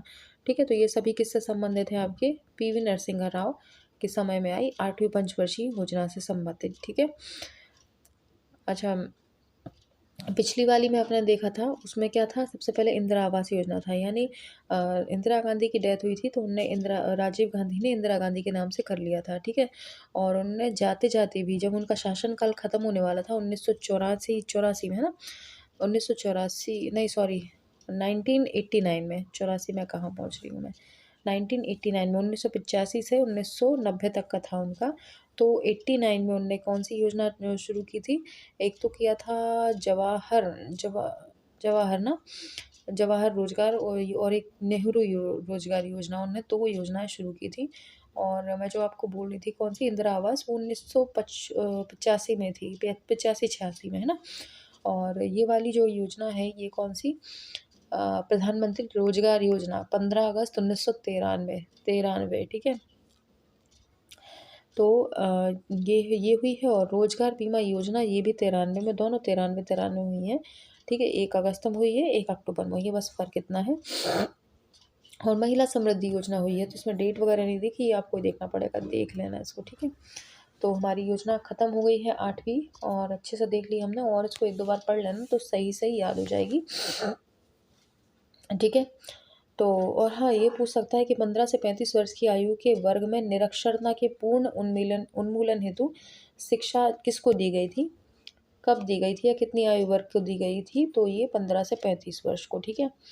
तो ये आपको याद करना है। या कौन सी पंचवर्षीय योजना के दौरान प्रौढ़ शिक्षा प्रोवाइड की गई थी, तो कौन सी लगानी है आपको, ये 8वीं पंचवर्षीय योजना है ना। तरह तरह से घुमा के क्वेश्चन पूछ सकता है, थ्योरी अच्छे से पढ़ लेना तो क्वेश्चन हमसे बनेंगे। और क्वेश्चन तब आपसे बनेंगे, पंचवर्षीय योजना एक ऐसी चीज़ है कि जिसको जब तक आप पिछले रिवाइज नहीं करते चलोगे तब तक कुछ मतलब का नहीं है। पिछले आपको मौखिक याद होने चाहिए, कि कहीं से भी उठा के पूछ लो कि पहली पंचवर्षीय योजना का उद्देश्य क्या था, तीसरे का कौन सा था, 5वें का कौन सा था, आपको रटा हुआ होना चाहिए। और वो तब होगा जब आप दोनों में डिफरेंस समझोगे, अंतर, इसमें ये थी, इसमें ये थी, इसमें ये थी, सबकी लाइन वाइज आपको याद होनी चाहिए, तब आप कर सकते हो। नहीं तो फिर तो कोई मतलब नहीं है, सिर्फ टाइम वेस्ट करना है, पढ़ना फिर कुछ नहीं है ना।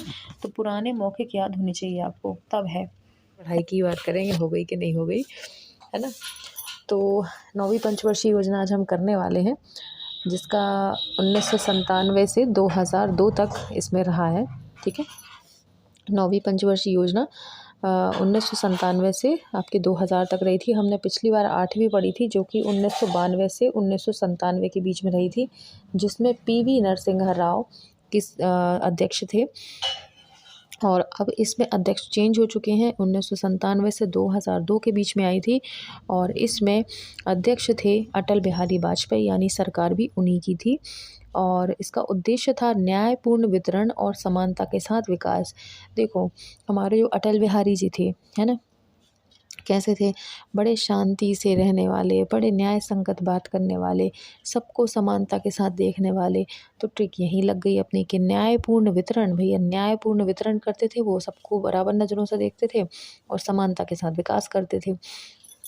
तो अटल बिहारी वाजपेयी के ऊपर ये ट्रिक अपनी बन चुकी है। और इसके बाद क्या है, आयोग, मॉडल कौन सा था, आयोग का दृष्टि पत्र, आयोग का दृष्टि पत्र, ठीक है। आयोग का दृष्टि पत्र, इसको कैसे याद रखोगे अपन, आयोग का दृष्टि पत्र, दृष्टि से याद रख लो। अभी मैंने आप लोगों को बोला कि समांतर की दृष्टि से देखते थे, है ना, न्यायपूर्ण दृष्टिकोण रखते थे अटल बिहारी जी। तो यहीं की यहीं हो गया। इसका मॉडल कैसा था, आयोग का दृष्टि पत्र, ठीक है। अपनी दृष्टि से कैसा देखते थे, सबको न्याय संगत देखते थे, ठीक है। तो ये अपना मॉडल भी हो गया। अब इसके बाद अध्यक्ष दिख ही रहा है, अध्यक्ष क्या है, अटल बिहारी वाजपेयी जी। और इसके बाद जूम कर लें क्या थोड़ा सा, अच्छे जूम कर लो थोड़ा सा, क्यों लो, ठीक है। अटल बिहारी वाजपेयी इसके अध्यक्ष थे। तो अब देखो, 4.2% के लक्ष्य के मुकाबले कृषि उद्योग 2.1% की दर से बढ़ा, ठीक है। 4.2 के लक्ष्य के मुकाबले कृषि उद्योग 2.1% की दर से बढ़ा, ठीक है। एक सेकेंड रुकना, इसका डेटा ऑफ कर लेते हैं, मैसेजेस आ रहे हैं अदरवाइज, ठीक है। 4.2 का लक्ष्य था और कृषि उद्योग 2.1% की दर से बढ़ा। देश में औद्योगिकीकरण विकास 4.5% था, ठीक है। विकास कितना था, 4.5% था, जो 3% के लक्ष्य से अधिक था, ठीक है। कितना लक्ष्य अधिक था, मतलब 4.5 से कितना अधिक था, 3% था, यानी अच्छा खासा था इसमें, ठीक है। अब इसके बाद जनसंख्या नियंत्रण इसमें देखा गया। और कृषि और ग्रामीण विकास को प्राथमिकता देकर रोजगार सृजित करना। कृषि और ग्रामीण विकास को कैसे, कृषि और ग्रामीण विकास को, ठीक है। अब जो अटल बिहारी जी थे, अटल बिहारी थे। बिहार में ज़्यादातर क्या होता है, पशुपालन, खेती किसानी, ये चीज़ें भी ज़्यादा रहती हैं। हालांकि गवर्नमेंट जॉब भी बहुत होती है वहाँ पर, सिलेक्शंस बहुत होते हैं, लेकिन अगर देखा जाए तो थोड़ी सी ग्रामीण पृष्ठभूमि है ना रही है, जहाँ पे कृषि हुआ आपका, पशुपालन हुआ, इन चीज़ों पे थोड़ा ज़्यादा फोकस है। तो वही ग्रामीण विकास को, कृषि को, है ना, बिहारी लोगों में क्या है, कृषि और ग्रामीण विकास को प्राथमिकता देते हैं, ठीक है, और गरीबी में कमी, ठीक है। तो ये सब कुछ होगा, कृषि और ग्रामीण विकास होगा तो गरीबी में कमी आ ही जाएगी। ओके। इसके बाद देखेंगे गरीबों के लिए भोजन और पानी की उचित उपलब्धता सुनिश्चित करना। गरीबों के लिए क्या करना, भोजन और पानी की उचित उपलब्धता सुनिश्चित करना, ठीक है। गरीबों के लिए क्या करते थे, उचित भोजन और पानी, ठीक है, भोजन और पानी। तो देखो कृषि हो रही है तो भोजन का ऑलरेडी काम हो ही रहा है इसमें, और पानी की व्यवस्था, वही भोजन मिलेगा तो पानी भी मिल ही जाएगा, ठीक है। ग्रामीण विकास होगा तो गाँव में हैंडपम्प वगैरह भी लगी जाएंगे। ओके। इसके बाद प्राथमिक स्वास्थ्य देखभाल चुनौतियों, प्राथमिक स्वास्थ्य देखभाल और चुनौतियों और अन्य उन मूलभूत आवश्यकताओं की उपलब्धता। क्या क्या करा, प्राथमिक स्वास्थ्य देखभाल, ठीक है, प्राथमिक स्वास्थ्य देखभाल सुविधाओं और अन्य मूलभूत आवश्यकताओं की उपलब्धता। अब अन्य में क्या आ जाएगा, देखो प्राथमिक स्वास्थ्य में तो आपके हॉस्पिटल्स वगैरह आ जाएंगे। अन्य मूलभूत आवश्यकताएं क्या रहेंगी इसमें, अन्य मूलभूत आवश्यकताओं में जैसे शिक्षा हो गई, शिक्षा पे विशेष जोर, है ना, और मूलभूत आवश्यकता है भाई, बच्चे शिक्षित होंगे तभी तो देश का विकास होगा। तो इन सब चीज़ों की उपलब्धता। देश में सभी शिक्षाओं, बच्चों को प्राथमिक शिक्षा, अभी शिक्षा की बात हुई थी, ये आ गया, ठीक है। अनुसूचित जाति, अनुसूचित जनजाति और अन्य पिछड़े वर्गों जैसे सामाजिक रूप से वंचित वर्गों को सशक्त बनाना, ठीक है। अनुसूचित SC ST और OBC वालों को क्या करना, वर्गों को सशक्त बनाना, ठीक है। कृषि के मामले में आत्मनिर्भरता का विकास करना, कृषि के मामले में, कृषि पर यानी विशेष जोर रहा है इस टाइम पे, और स्थिर कीमतों की मदद से अर्थव्यवस्था की विकास दर में तेजी, स्थिर कीमतों की मदद से, ठीक है, स्थिर कीमतों की मदद से अर्थव्यवस्था की विकास दर में तेजी। तो ये कुछ मूलभूत इसके उद्देश्य थे। थोड़ा सा हम ट्रिक से देख ले रहे हैं ताकि इजी रहे आपको। इससे पहले आप थोड़ा सा यहाँ आ जाओ। अनुमानित लक्ष्य क्या था इसका, 7.1%, और प्राप्त लक्ष्य क्या था, 6.8%, यानी कम ही था, ठीक है। इसमें लक्ष्य जितना था उससे कम हमको प्राप्त हुआ, तो ये कहीं ना कहीं लॉस में रही। इसके बाद हम योजनाएं देखेंगे। स्वर्ण जयंती शहरी रोजगार योजना, स्वर्ण जयंती रोजगार, आपका शहरी योजना, रोजगार शहर, स्वर्ण जयंती शहरी रोजगार योजना, ठीक है। और इसमें कितना दिया हुआ है, दिसंबर 1947। एक मिनट, मुझे तो ये कुछ हो सकता है, कुछ गड़बड़ डेट तो नहीं थी कहीं, 1947 में किस लिए भैया योजना, जब यहाँ पे कितने सन में, 97 से है, तो ये 47 क्यों बोल रहा है। एक सेकंड में कंफर्म कर लूँ जरा, आप 2 मिनट दीजिएगा मुझे। देखो मुझे लग रहा था और वही हुआ, ये 1947 नहीं, 1997 है, क्या है, 97 है, 1997, ठीक है, वो गलती से मिसप्रिंट हो गया है यहाँ पे। तो 1947 नहीं है, 1997 है, इसको देख लेना, है ना। तो स्वर्ण जयंती, ठीक है, स्वर्ण जयंती, स्वर्ण जयंती रोजगार योजना, शहरी रोजगार योजना 1997 में आई थी, ठीक है। इसका ध्यान रखना थोड़ा सा। और इसको कैसे थोड़ा सा याद रख लोगे, ये देख लो, अटल अटल बिहारी जी के राज में आई थी, और 9वीं पंचवर्षीय योजना में आई थी, 9वीं, ठीक है। तो 9वीं से याद रखो, अटल बिहारी जी को भी एक तरफ करो 9वीं पंचवर्षीय योजना से अपन को याद रखना है, ठीक है। तो कैसे याद रखेंगे, स्वर्ण जो है, स्वर्ण जयंती, ठीक है, एक सेकंड रुकना, ठीक है। तो देखो इसको थोड़ा सा ऐसे याद रखना पड़ेगा। आप तो सन से याद रखो, सन से इसलिए याद रखो क्योंकि अगर आपको सन याद है तो देखो, एक तो रोजगार का आपको सन याद, सॉरी योजना का पता है कि कौन से सन में आई थी, और पंचवर्षीय योजना भी पता है कि कौन से सन में आई थी। अगर आप 9वीं से हम ट्रिक बनाते हैं, मतलब 9वीं पंचवर्षीय योजना से कनेक्ट करते हैं, तो फिर इसका सन आप याद नहीं रख पाओगे। तो अपन डायरेक्ट सन याद रखते हैं कि 1997 से आई थी, 1997 से। ये अगर याद रहेगा तो आपको 9वीं पंचवर्षीय योजना ऑटोमेटिक याद आ जाएगी। तो ये भी 97 में थी, ये भी 97 में थी, यानी कि दोनों कनेक्ट हैं, है ना। तो देख लेते हैं कि स्वर्ण जयंती शहरी रोजगार योजना, इसको ऐसे याद रखना कि कोई जयंती नाम की महिला थी। कौन थी? जयंती नाम की महिला थी। वो खुद शहर में रोजगार तलाश रही थी। वो खुद भले शहर में रोजगार तलाश रही थी, लेकिन अपनी संतान के लिए स्वर्ण खरीदने में पीछे नहीं हटी। मतलब महिलाएं अपने लिए तो सोच लेंगी कि नहीं, अपने पास अभी पैसे नहीं है, नहीं लेना, लेकिन जब संतान की बात आती है तो भले उसके पास रोजगार नहीं है, भले कुछ नहीं है उसके पास, लेकिन उसने कहीं से ना कहीं जुगाड़ करके अपनी संतान के लिए स्वर्ण लिया, सोना लिया। सीधी सी बात, ठीक है। जयंती नाम की महिला शहर में रोजगार ढूंढ रही थी, अपनी संतान के लिए उसने स्वर्ण खरीदा। स्वर्ण जयंती रोजगार योजना। संतान से क्या आ जाएगा? 97, याद रहेगा आपको, ठीक है। तो आगे देखेंगे।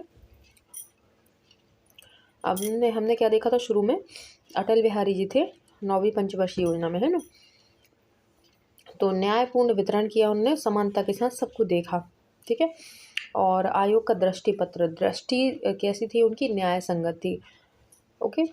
और क्या था इसमें? 4 लक्ष्य कुछ ज़्यादा अच्छा नहीं रहा, बस औद्योगिक विकास जो है 4.5 से 3% लक्ष्य से अधिक था। और जनसंख्या नियंत्रण इसमें करना था उनको, जनसंख्या नियंत्रण उन्होंने किया। और अब जनसंख्या नियंत्रण कैसे याद रखेंगे, ठीक है। इसमें कैसे याद रखोगे कि बिहार, नहीं ऐसा मत याद रखो, 9वीं से याद रखो आप, अटल बिहारी जी को छोड़ो, क्योंकि वो अगली योजना में भी अटल बिहारी जी हैं। तो अभी अपन इसमें देखते हैं जनसंख्या नियंत्रण 9वीं, है ना। मतलब क्या होता है? अगर 9वीं पास करते ही बच्चे की शादी कर दी जाए, मतलब 9वीं पास की उसने और शादी कर दो बच्चे की, तो क्या होता है? बच्चे भी जल्दी होंगे और ज़्यादा होंगे, तो उससे क्या होगा? जनसंख्या वृद्धि होती है। तो 9वीं पंचवर्षीय योजना में जनसंख्या वृद्धि हुई, ऐसे याद रख लेना, ठीक है। 9वीं पास करते ही अगर बच्चे की शादी कर दोगे तो बाल विवाह होगा। बाल विवाह में क्या हो जाएगा भाई? जितनी यंग एज होती है उतनी उनकी जो रिप्रोडक्शन कैपेसिटी होती है वो अच्छी होती है ना। बच्चे जल्दी जल्दी होंगे और ज़्यादा एज तक होंगे, है ना। तो फिर उसमें क्या होगा कि जनसंख्या बढ़ेगी, तो जनसंख्या वृद्धि को रोकना, नियंत्रण भी इसमें करना पड़ेगा 9वीं में, ठीक है। कृषि और ग्रामीण विकास को प्राथमिकता दी गई, ठीक है। बिहारी जी का हमने क्या बताया था कि बिहार में कृषि और ग्रामीण विकास को प्राथमिकता दी, तो गरीबी में कमी आ गई इसके साथ ही साथ, और गरीबों को भोजन पानी की उचित उपलब्धता सुनिश्चित कराई, ठीक है। तो इसमें इसमें कैसे याद कर लोगे कि रोज गरीबी में रोजगार पाने की व्यवस्था? देखो, जैसे मान लो 9वीं में अगर आपके पास कोई आता है खाना मांगने के लिए, आपके पास खाना पानी के मांगने के लिए, आपने देखा बेगर्स वगैरह भिखारी लोग आते हैं, तो क्या बोलते हैं? मैंने 2 दिन से कुछ नहीं खाया, है ना, 2 दिन से मैंने कुछ नहीं खाया, या मुझे भूख लगी है, इस तरीके से बात करता है। तो आप, कई लोग तो बोल देते हैं कि हाँ भाई ठीक है, ले लो भोजन, ले लो पानी, ले लो, और कई लोग भगा ही देते हैं उसको। नो भाई नो, हमारे पास कुछ नहीं है, आगे बढ़ो। नो भाई नो नो नो नो भाई। 9वीं में भोजन और पानी की उपलब्धता नहीं दी, बोले इसमें योजना में दी थी, लेकिन सामने वाले ने नहीं दी। आगे बढ़ो, नो भाई नो, कुछ नहीं है, ठीक है। ऐसे याद रख लेना, भोजन पानी उपलब्धता सुनिश्चित करना 9वीं में, 9वीं पंचवर्षीय योजना में। इसके बाद नेक्स्ट देखेंगे, प्राथमिकता स्वास्थ्य सुविधाओं और अन्य मूलभूत आवश्यकताओं की उपलब्धता, ठीक है।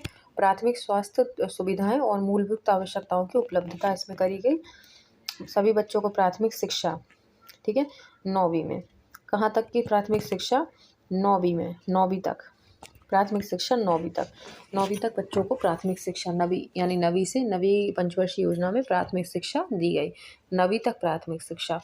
और प्राथमिक स्वास्थ्य देखभालें, अनुसूचित जाति जनजाति के लिए, पिछड़े वर्गों के लिए क्या करा? सशक्त बनाने की इसमें व्यवस्था की गई।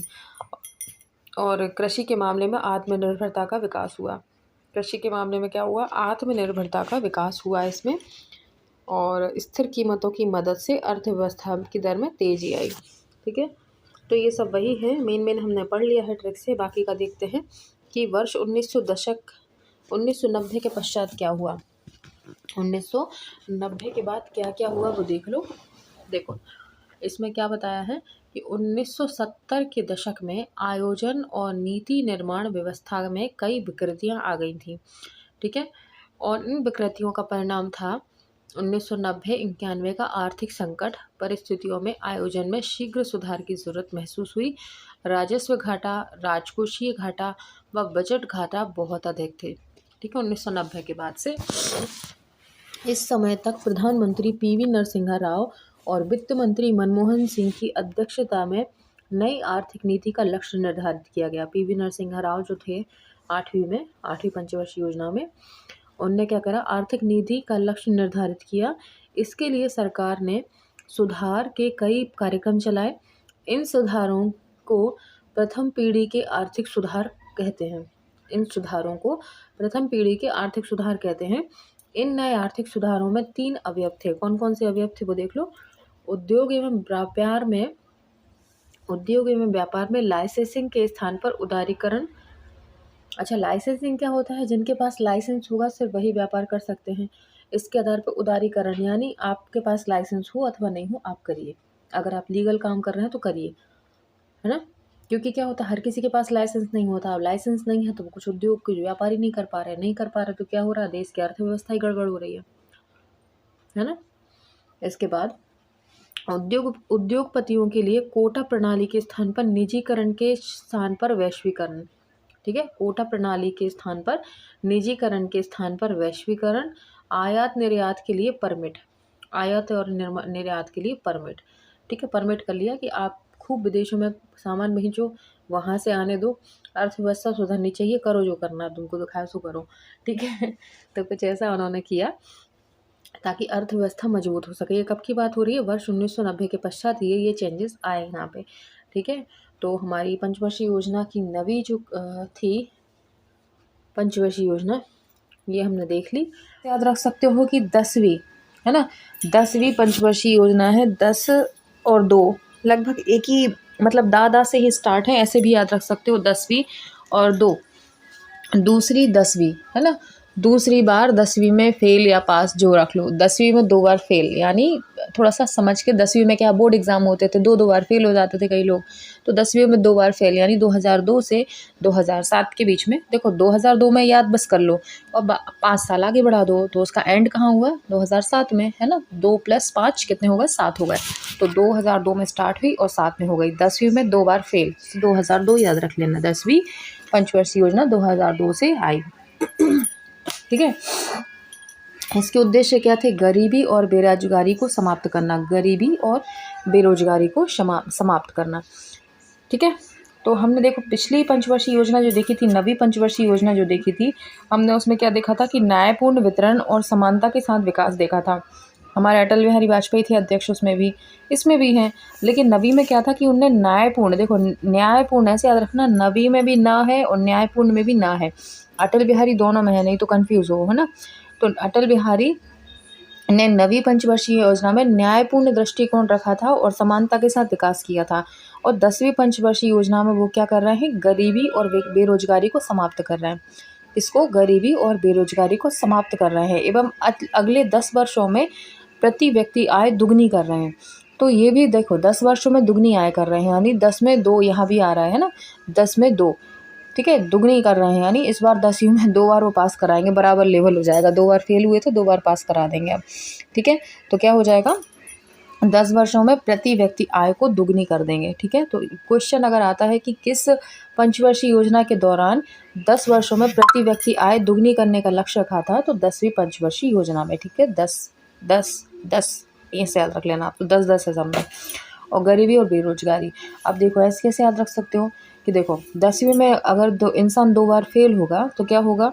नौकरी नहीं लगेगी, नौकरी नहीं लगेगी तो गरीबी आएगी, है ना। और मतलब नौकरी नहीं लगेगी तो बेरोजगारी आएगी, बेरोजगारी आएगी तो गरीबी ऑटोमेटिक आएगी।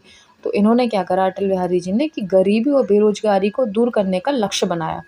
ठीक है, और 10 वर्षों में प्रति व्यक्ति आय दुगनी कर दी कि चलो तुम फेल हो गए हो तो हम 10वीं में अब तुम्हें 2 बार पास करा के तुमको क्या करेंगे? तुम्हारी आय दुगनी करा देंगे। तो ऐसे याद कर लेना। ठीक है, अध्यक्ष कौन है? अटल बिहारी वाजपेयी हैं। और नेक्स्ट क्या है इसमें देखो, प्रति वर्ष 10% सकल घरेलू उत्पाद में वृद्धि प्राप्त करें। प्रति वर्ष यानी हर वर्ष 8% सकल घरेलू उत्पाद जीडीपी की वृद्धि प्राप्त करना इसका लक्ष्य था। ठीक है, प्रतिवर्ष 8% सकल घरेलू उत्पाद जीडीपी में वृद्धि करना इसका लक्ष्य था। ठीक है, इसके बाद 2007 तक गरीबी दर में 5% की कमी आई थी। ठीक है, 5% की कमी आई थी। अब इसको कैसे याद रखोगे? 2007 देखो, 10 वर्षों में प्रति व्यक्ति आय दुगनी हो गई, है ना। 10 वर्षों में प्रति व्यक्ति आय दुगनी हो गई तो क्या हो जाएगा? गरीबी ऑटोमेटिक आधी हो जाएगी, यानी 5% रह जाएगी। समझ रहे? 10% मतलब 10 वर्षों में प्रति व्यक्ति आय अगर दुगनी होती है तो गरीबी कितनी हो जाएगी? 5% कम हो जाएगी, यानी आधी रह जाएगी, है ना। इससे थोड़ा सा याद कर लेना कि पहले गरीबी 10% थी, उनने घटा के 5% कर दी, तो थोड़ा तो हेर फेर अपन को करना पड़ेगा। एक्चुअल डेटा पे जाओगे ना तो फिर कल्याणी कल्याणी समझो फिर, है ना। तो थोड़ा सा अपन को लगाना पड़ेगा दिमाग कि कैसे याद करें अपन। ठीक है, इतना कर लिया। अब आता है कम से कम श्रम शक्ति को जोड़ने के लिए लाभकारी और उच्च गुणवत्ता पूर्वक रोजगार करना। अब रोजगार की ही बात कर रहे हैं वो, क्योंकि गरीबी खत्म करना है और बेरोजगारी खत्म करनी है तो रोजगार तो देना होगा, तो रोजगार तो वो देंगे ही देंगे, है ना। कम से कम श्रम शक्ति को जोड़ने के लिए। अगला है 2007 तक साक्षरता और मजदूरी दरों में लैंगिक अंतर में कम से कम 50% की कमी। 2007 तक क्या करा? साक्षरता। भैया 10वीं में 2 बार पास कराओगे तो साक्षरता ऑटोमेटिक आ गई, है ना। और मजदूरी दरों में लिंग अंतर, यानी महिलाओं पुरुष बराबर संख्या में मजदूरी में रहें। ऐसा नहीं है कि पुरुषों को लेना है ताकि वो ताकत से काम कर सके, महिलाओं को नहीं लेना है क्योंकि वो कम ताकतवर होती हैं, है ना। तो ऐसा नहीं करना है। तो अंतर 50% की कमी आई, मतलब जो पहले 100% अंतर होता था फिर 50% रह गया। ठीक है, मजदूरी में। मजदूरी भी रोजगार से संबंधित है भैया। और साक्षरता तो पता ही है 10वीं में 2 बार पास करा दिया था। ठीक है, इसके बाद क्या होगा? 20 सूत्री कार्यक्रम पेश किया गया। कितना? 20 सूत्री कार्यक्रम इसमें शुरू किया गया। तो 10 वर्षों में देखो, एक से एक लिंक करना पड़ेगा। 10 वर्षों में क्या कर रहे हैं? ये प्रति व्यक्ति आय दुगनी कर रहे हैं, यानी कितनी कर रहे हैं? 20 कर देंगे। 10 वर्षों में 20 दुगनी कर देंगे, यानी 20 कर देंगे। तो 20 सूत्री इसमें कार्यक्रम पेश किया गया।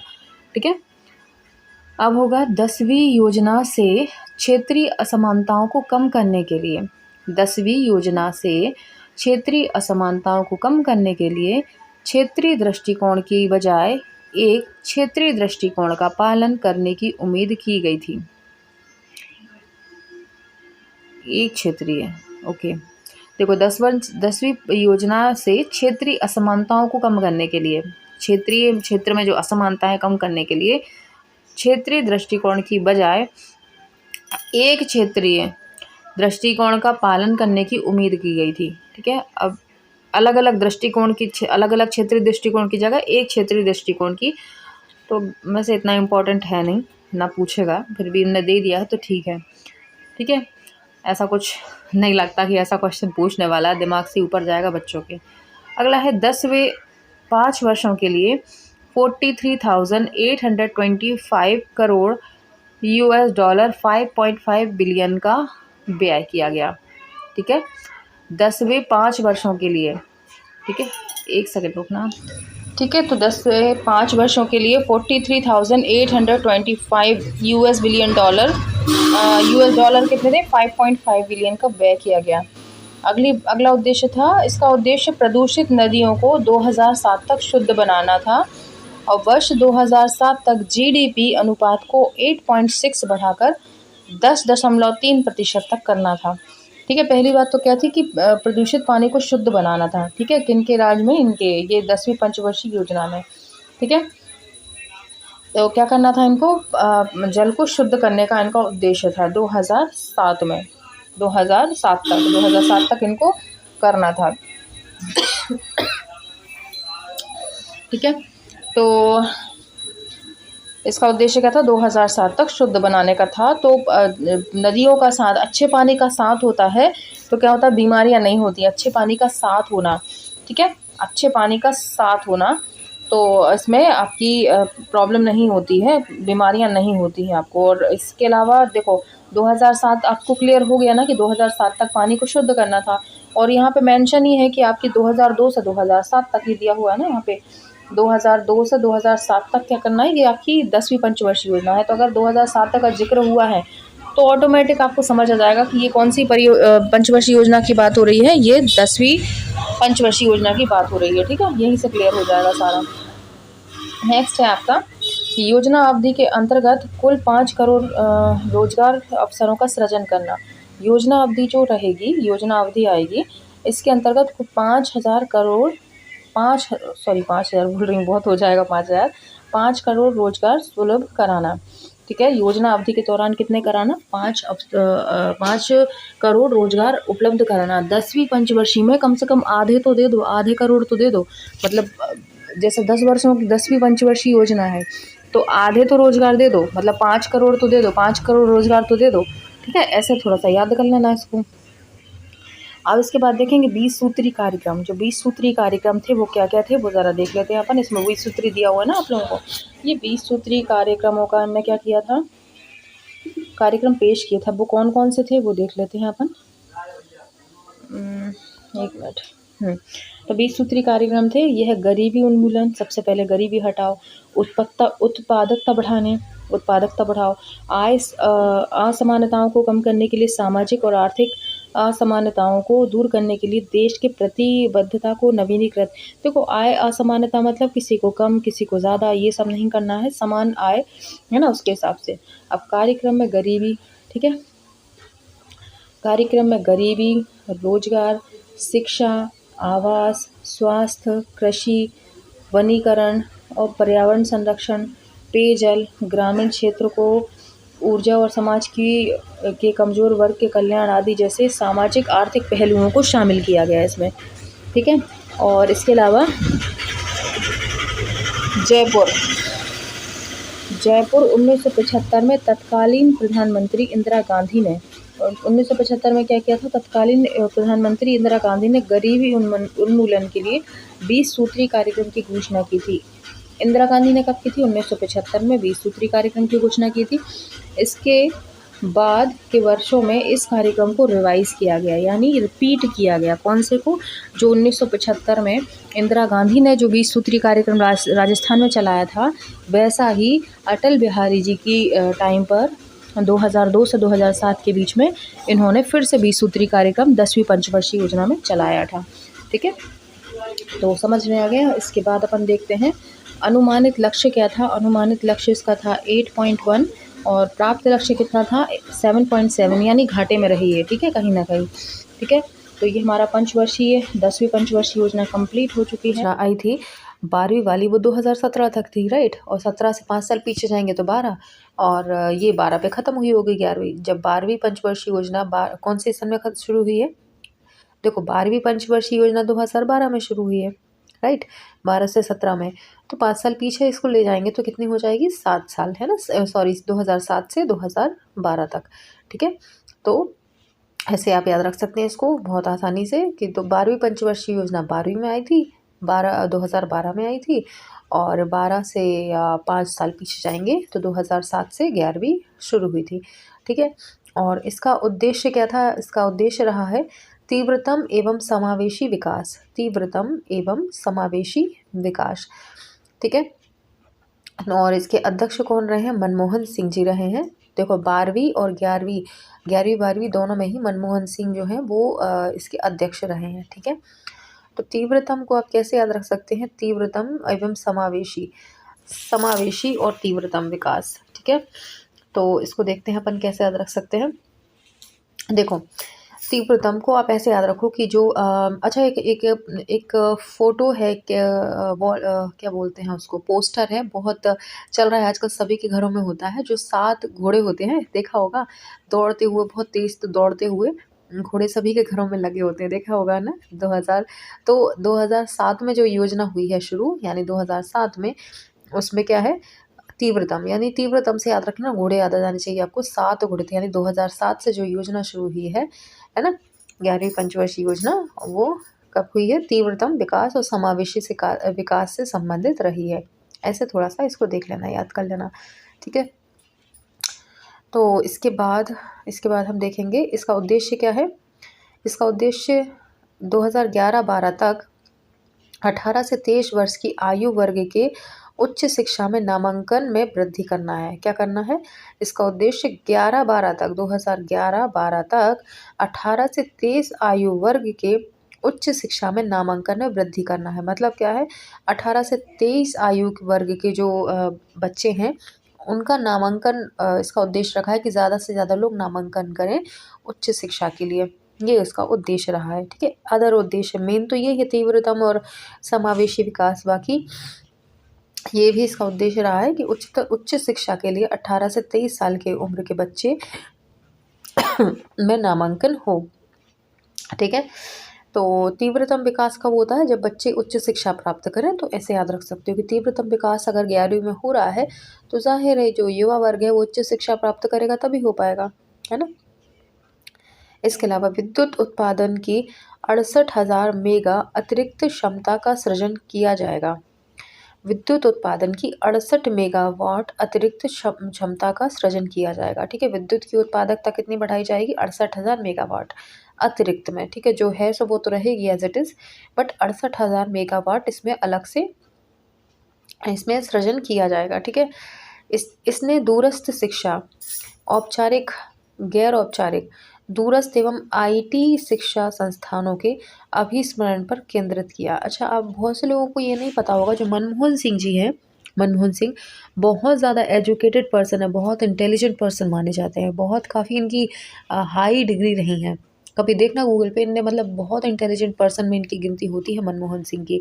तो इन मनमोहन सिंह अगर खुद ही इंटेलिजेंट हैं, खुद उच्च शिक्षित हैं, तो शिक्षा की मोस्टली ये बात करते हैं, चाहे वो औपचारिक शिक्षा हो, चाहे दूरस्थ शिक्षा हो या गैर औपचारिक हो, मतलब सारी तरह की शिक्षाओं पर इन्होंने जोर दिया है ज़्यादातर। तो मनमोहन सिंह कैसे हैं? इंटेलिजेंट पर्सन है, इंटेलिजेंट है, एजुकेटेड है, हाईली एजुकेटेड है, तो इन्होंने एजुकेशन पे ज़्यादा फोकस किया। ठीक है, इसके बाद और देखेंगे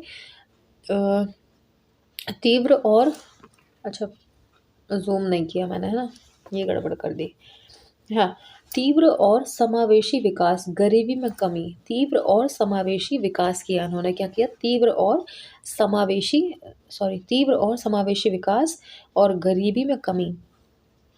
ठीक है, इन्होंने विकास पर भी जोर दिया, मनमोहन सिंह ने विकास पर भी जोर दिया। तो क्या किया? गरीबी में कमी। अच्छा, शिक्षा में उन्नति होगी तो गरीबी में ऑलरेडी कमी हो जाएगी, क्योंकि लोगों को रोज़गार मिलेगा, लोग शिक्षित होंगे तो अपने अलग तरीके से अपनी अर्थव्यवस्था को सुधार लेंगे, तो गरीबी में ऐसी कमी हो जाएगी। इसके बाद सामाजिक क्षेत्र और उसमें सेवा प्रदान करने पर जोर दिया। सामाजिक क्षेत्र और उसमें सेवा प्रदान करने पर भी जोर दिया। इसके बाद शिक्षा और कौशल विकास के माध्यम से सशक्तिकरण। तो जहाँ शिक्षा की ज़्यादा खींचतान हो, ज़्यादा बात हो, समझ लेना वो मनमोहन सिंह की 11वीं पंचवर्षीय योजना रही है। ठीक है, अब 12वीं तो अपन ने पढ़ी नहीं, अभी तो 11वीं पकड़ के चलो आप। लैंगिक असमानता में कमी। जब इंसान शिक्षित हो जाएगा तो लैंगिक असमानता वैसे ही भूल जाता है। जब लड़कियां शिक्षित हो जाएंगी तो क्यों मर्दों से पीछे रहेंगी, बराबर रहेंगी, और लैंगिक असमानता में कमी ऑटोमेटिक आ जाएगी। इसके बाद पर्यावरणीय स्थिरता रही। पर्यावरणीय इसमें क्या रही? स्थिरता रही। ठीक है, इसके बाद कृषि उद्योग और सेवाओं में वृद्धि दर को क्रमशः 4%, 10% और 9% तक बढ़ाना। किसको? कृषि उद्योग और सेवाओं में वृद्धि दर को। ठीक है, कृषि उद्योग और सेवाओं में वृद्धि दर को क्रमशः 4, 10 और 9% तक बढ़ाना। इसके बाद कुल प्रजनन दर को घटाकर 2.1 कर देना। कुल प्रजनन दर को घटाकर 2.1 कर देना, यानी जनसंख्या वृद्धि को भी कहीं ना कहीं इन्होंने कम किया। ठीक है, इसके बाद 2009 तक सभी के लिए स्वच्छ पेयजल उपलब्ध कराएं। क्या करा? 2009 तक सभी के लिए स्वच्छ पेयजल उपलब्ध कराएं। पेयजल बहुत सारी योजनाओं में है, तो इसको भी आप ले लेना, है ना। एक मैंने कहा ना आपसे कि अगर आपको पंचवर्षीय योजना सही से करनी है ना, तो टेबल फॉर्म में उसको कर लेना, है ना। टेबल फॉर्म में करेंगे तो क्या होगा, आपको क्लियर हो जाएगा किस किस, क्योंकि कई पंचवर्षीय योजनाओं में सिमिलैरिटीज़ है। जैसे इसमें शुद्ध पेयजल है, और हमने पिछली जो योजनाएं पढ़ी हुई थी उसमें भी पेयजल की बात हो रही थी। तो टेबल फॉर्म में होगा ना, तो क्लियर हो जाएगा कौन कौन सी परियोजनाओं में, कौन कौन सी योजनाओं में पेयजल की बात हुई है, कौन कौन सी में एजुकेशन की बात हुई है, क्योंकि सिमिलर आ जाते हैं और हमें ऑप्शन के अकॉर्डिंग लगाना होगा, है ना। ऑप्शन के अकॉर्डिंग अगर मान लो इसमें भी ये ऑप्शन में होगा और पहले वाली 2 भी होंगी और उसने ये पूछ लिया कि किसमें पेयजल की बात नहीं हुई है, तो अपन को कन्फ्यूज़न ना हो, इसलिए टेबल फॉर्म में एक बार बना लेना उनको। ओके, आगे देखेंगे, कृषि विकास दर को 4% तक बढ़ाएँ। क्या करें? कृषि विकास दर को 4% तक बढ़ाएँ, गरीबी अनुपात 10% तक घटाया जाए। गरीबी अनुपात की घटाने की बात हुई है। अब यहाँ पे देखो, अनुमानित लक्ष्य क्या था? 8.1 था अनुमानित लक्ष्य, और प्राप्त लक्ष्य क्या था? 7.9%। ठीक है, मतलब कम रहा, है ना? इसमें भी कमी रही कहीं ना कहीं। अब इसमें देखते हैं 11वीं पंचवर्षीय योजनाओं के निगरानी योग्य सामाजिक और आर्थिक लक्ष्य। क्या क्या सामाजिक और क्या क्या आर्थिक लक्ष्य इसमें डिसाइड किए थे, वो देख लो। पहला तो आय और गरीबी। आय और गरीबी हमने पढ़ ही लिया था अभी। शिक्षा तो सबसे मेन है, 11वीं पंचवर्षीय योजना में शिक्षा पर बहुत जोर दिया। ठीक है, और स्वास्थ्य और आधारभूत संरचना, पर्यावरण, महिला एवं बच्चे, इनको मेनली फोकस किया। तो शिक्षा से आप पकड़ के रखो, सबसे पहले शिक्षा पर जोर दिया। शिक्षा पे जोर हुआ तो आय और गरीबी में वैसी कमी आ गई, है ना? स्वास्थ्य के प्रति लोग सजग हो जाते हैं। भाई जितना शिक्षित इंसान होता है उतना ही स्वास्थ्य के लिए सजग रहता है ना? क्या खाना है क्या नहीं पीना, डाइट वगैरह सब बिल्कुल प्रॉपर लेकर चलता है क्योंकि एजुकेटेड है। इसके अलावा आधारभूत संरचनाएं, है ना, आपके मैन्युफैक्चरिंग से रिलेटेड आ जाएगा। इसके बाद आपका पर्यावरण, पर्यावरण के प्रति भी इंसान सजग रहता है। महिला एवं बच्चे, इन पर भी मेनली फोकस किया। ठीक है, तो ये हमारे कुछ क्या थे, सामाजिक और आर्थिक लक्ष्य थे जो हमने देखे यहाँ पर तक, है ना? तो ये तो बहुत इजी है क्योंकि लास्ट थी, और लास्ट और फर्स्ट हमेशा याद रहती है। तो 2012 से 17 के बीच में ये योजना रही, और इसका उद्देश्य तीव्र समावेशी और सतत विकास, बिल्कुल वैसा का वैसा जो कि 11वीं पंचवर्षीय योजना में था। यही उद्देश्य तब था 11वीं में, और यही 12वीं पंचवर्षीय योजना में भी है। अध्यक्ष भी सेम है, मनमोहन सिंह थे उसमें भी और इसमें भी। 2012 पंचवर्षीय योजना 2011 वाली, 11वीं पंचवर्षीय योजना और 12वीं सेम रही हैं इन तीनों के मामले में। ठीक है, आगे है, इस योजना के दौरान कृषि क्षेत्र में वृद्धि दर का लक्ष्य 4% रखा गया था। कितना रखा गया था? 4% इसमें वृद्धि दर किसका? कृषि का रखा गया था। और गैर कृषि क्षेत्र में 50 मिलियन नए काम के अवसर प्रदान करना था। गैर कृषि क्षेत्र में, ये नया टॉपिक है, ये नहीं था 11वीं पंचवर्षीय योजना में, कि गैर कृषि क्षेत्र में जो कृषि से संबंधित नहीं है उसमें 50 मिलियन नए काम के अवसर पैदा करना। नए काम के अवसर से मतलब है रोजगार, इसमें पैदा करना बताया गया था।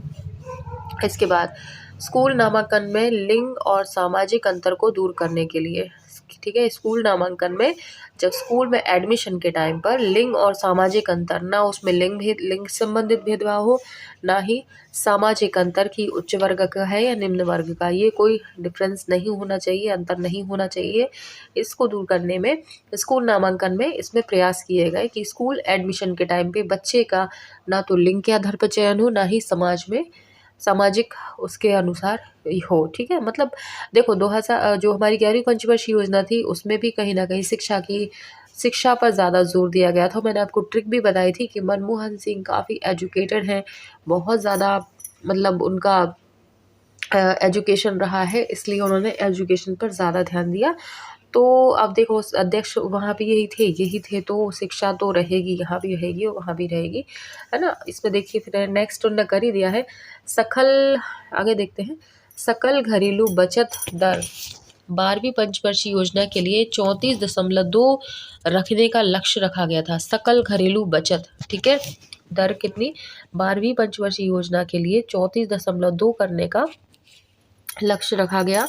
और उच्च शिक्षा तक पहुंच बढ़ाने के लिए हायर एजुकेशन, जो कि ट्रिक हमारी है ऑलरेडी, ठीक है, मनमोहन सिंह की जहां बात आए वहां उच्च शिक्षा आपकी रहेगी ऊपर। ठीक है, एक नया इसमें है कि 0 से 3 वर्ष के बच्चों के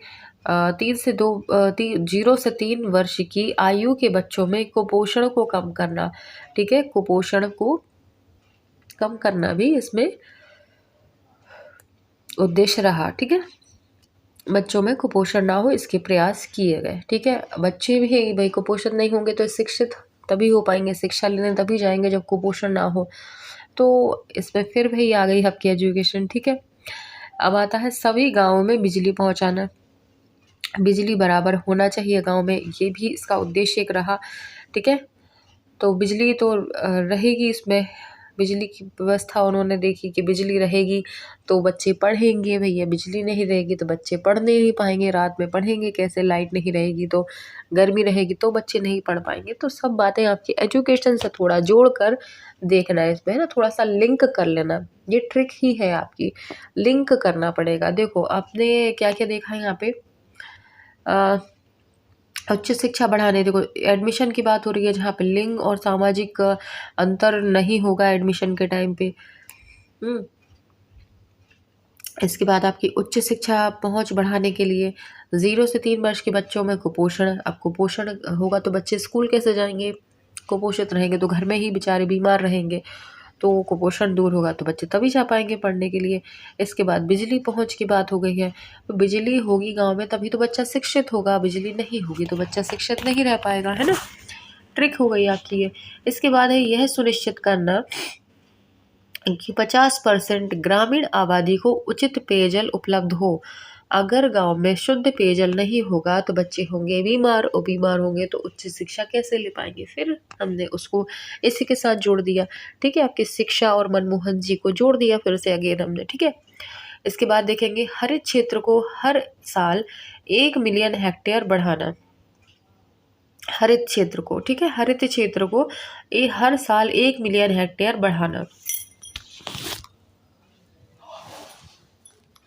वही इसमें हरित क्षेत्र में वही आ जाएगा आपका, हरित क्षेत्र में सारी आपकी फसलें, हर तरह की फसलें आ जाएंगी। ठीक है, तो उस 1 मिलियन हेक्टेयर तक बढ़ाना, ये उसका आ जाएगा। जो बंजर ज़मीन है उसको हरी भरी करना, या उसमें फसल के लिए करना, कृषि क्षेत्र, कृषि उपयोग में लाना, इसको 1 मिलियन हेक्टेयर बढ़ाना हर साल। इसके बाद आता है 90% परिवारों को बैंकिंग सेवाओं तक पहुंच प्रदान करना।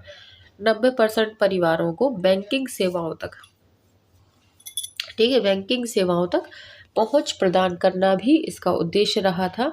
तो इसमें भी आप ट्रिक अपनी लगा सकते हो कि जो है बैंकिंग सेवाएं व्यक्ति कब ले सकता है, व्यक्ति कब ले सकता है बैंकिंग सेवाएं, जब उसका क्या होगा, एजुकेटेड होगा, पढ़ा लिखा होगा तभी ले पाएगा। अगर इंसान पढ़े लिखा नहीं है तो वह बैंक के फ़ायदे नहीं जानता क्या होते हैं, है ना। कहीं ना कहीं व्यक्ति के दिमाग में ये होता है कि बैंक में तो पैसे के, ऐसा ना हो कि कोई आए और बैंक हमारा लूट के ले जाए हमारा पैसा, कहीं ऐसा ना हो कि बैंक वाले ही हमारे पैसे लेके भाग जाएं या कुछ कर ले। तो कहीं ना कहीं उनके दिमाग में एक माइंड सेट होता है कि नहीं, पैसा सेव नहीं है बैंक में। लेकिन एक एजुकेटेड पर्सन जो होता है वो सारे नियम अपने जानता है, अब अपनी जो कमाई है, जो भी उसकी अर्निंग है, वो बैंक में रखना पसंद करता है। तो एजुकेशन को आप इससे भी जोड़ सकते हो, तो आपकी ट्रिक बन जाएगी, आपको याद रहेगा। एक बार मनमोहन सिंह जी आ गए क्या 11वीं और 12वीं पंचवर्षीय योजना में, तो आपकी सारा डेटा आपके सामने खुल जाएगा, है ना। तो ऐसे आप याद रख सकते हो। इसके बाद निजी निवेश में उच्च वृद्धि की तीव्र पुनरुत्थान के लिए स्थितियां पैदा करना। निजी निवेश में, पर्सनल इन्वेस्टमेंट में उच्च वृद्धि के तीव्र, ठीक है, उच्च वृद्धि के तीव्र पुनरुत्थान के लिए स्थितियां पैदा करना, ये भी इसमें आ जाएगा। ठीक है, अब आता है कुछ इम्पोर्टेंट चीज़ें हैं वो देख लेते हैं अपन। देखो, इसके बाद होता है योजना आयोग के स्थान पर नीति आयोग। ठीक है, 1 जनवरी 2015 को मंत्रिमंडल के एक प्रस्ताव के तहत, मंत्रिमंडल ने एक प्रस्ताव दिया, उसके तहत योजना आयोग की जगह एक नई संस्था नीति आयोग का गठन किया गया। वर्तमान प्रधानमंत्री श्री नरेंद्र मोदी ने 15 अगस्त को लाल किले से देश के संबोधन में योजना आयोग को समाप्त कर थिंक टैंक बनाने की बात की। थिंक टैंक बनाने की बात कही है, जिसके बाद योजना आयोग का अस्तित्व समाप्त हो गया। योजना आयोग और नीति आयोग में मूलभूत अंतर है कि इससे केंद्र से राज्यों की तरफ चलने वाले एक पक्षीय नीतिगत क्रम को एक महत्वपूर्ण विकासवादी परिवर्तन के रूप में राज्यों की वास्तविक और सतत भागीदारी से बदल दिया गया या बदल दिया जाएगा। ठीक है, इसमें क्या हो जाएगा कि केंद्र से राज्यों की तरफ चलने वाले एक पक्षीय नीतिगत क्रम को, मतलब केंद्र से जो इसमें क्या होगा, केंद्र से संचालित है, जैसे मान लो उनने जो योजना चली केंद्र से संचालित है और राज्य में उनको मतलब कार्यान्वित किया जा रहा है, तो इस क्रम को एक महत्वपूर्ण विकासवादी परिवर्तन के रूप में राज्यों की वास्तविक और सतत भागीदारी में बदल दिया। कि अभी तक क्या हो रहा था कि केंद्र से कुछ भी पारित हो रहा है और राज्य को उसको मानना है, करना है। राज्य अपने एफर्ट्स ही नहीं लगा रहा था, बस इसी में लगा हुआ था, केंद्र से जो ऑर्डर्स आ रहे हैं बस उसको माना और फुलफिल कर दिया। लेकिन केंद्र जब भी सोचता है तो एक राज्य के बारे में नहीं सोच के करता, वो सबके बारे में सोचता है। लेकिन हर जगह पर स्थितियाँ हर राज्य में एक जैसी नहीं होती, तो हो क्या रहा था कि प्रॉपर डेवलपमेंट नहीं हो पा रहा था। वहीं मध्य प्रदेश में किसी और चीज़ की ज़रूरत है, यूपी में किसी और चीज़ की ज़रूरत है। तो जब केंद्र में एक इंसान बैठा, सबके लिए अलग-अलग तो नहीं बनाएगा नहीं, वो एक जैसी नीति लागू कर देगा कि ऐसा होना है, चाहे उसमें बेनिफिट किसी को हो अथवा नहीं हो। तो उसमें क्या हो रहा था, प्रॉपर डेवलपमेंट नहीं हो रहा था। तो उन्होंने क्या करा कि अब नीति आयोग के तहत राज्य सरकार खुद डिसीजन लेगी कि उसको किस तरह की डेवलपमेंट की ज़रूरत है और उस फील्ड में वो खुद काम करेगी। तो क्या होना, एक तरह से विकेंद्रीकरण कर दिया इसमें, ठीक है? कि आप अपने हिसाब से कीजिए, आपके राज्य में आपको क्या चाहिए, क्या करना है, तो इससे प्रॉपर डेवलपमेंट होगा। तो ये इसमें चेंजेस कुछ किए गए, इसलिए योजना आयोग को ख़त्म करके क्या किया, नीति आयोग का गठन हो गया, ठीक है? हमने ये समझ लिया। आगे देखेंगे कि कार्यपालक अब कौन रहे। ऊपर देख लेते हैं पहले।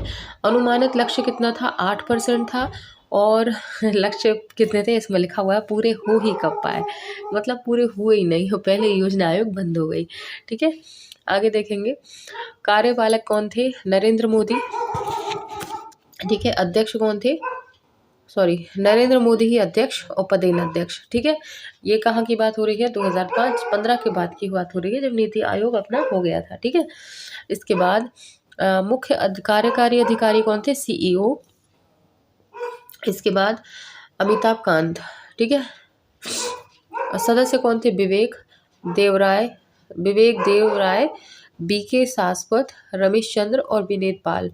और मुख्यालय था इसका नई दिल्ली, ठीक है। ये कुछ चीज़ें थी जो याद रख लेना, ज़्यादा कुछ नहीं तो कम से कम अध्यक्ष उपाध्यक्ष दोनों ही नरेंद्र मोदी है, इतना तो याद रख ही लेना।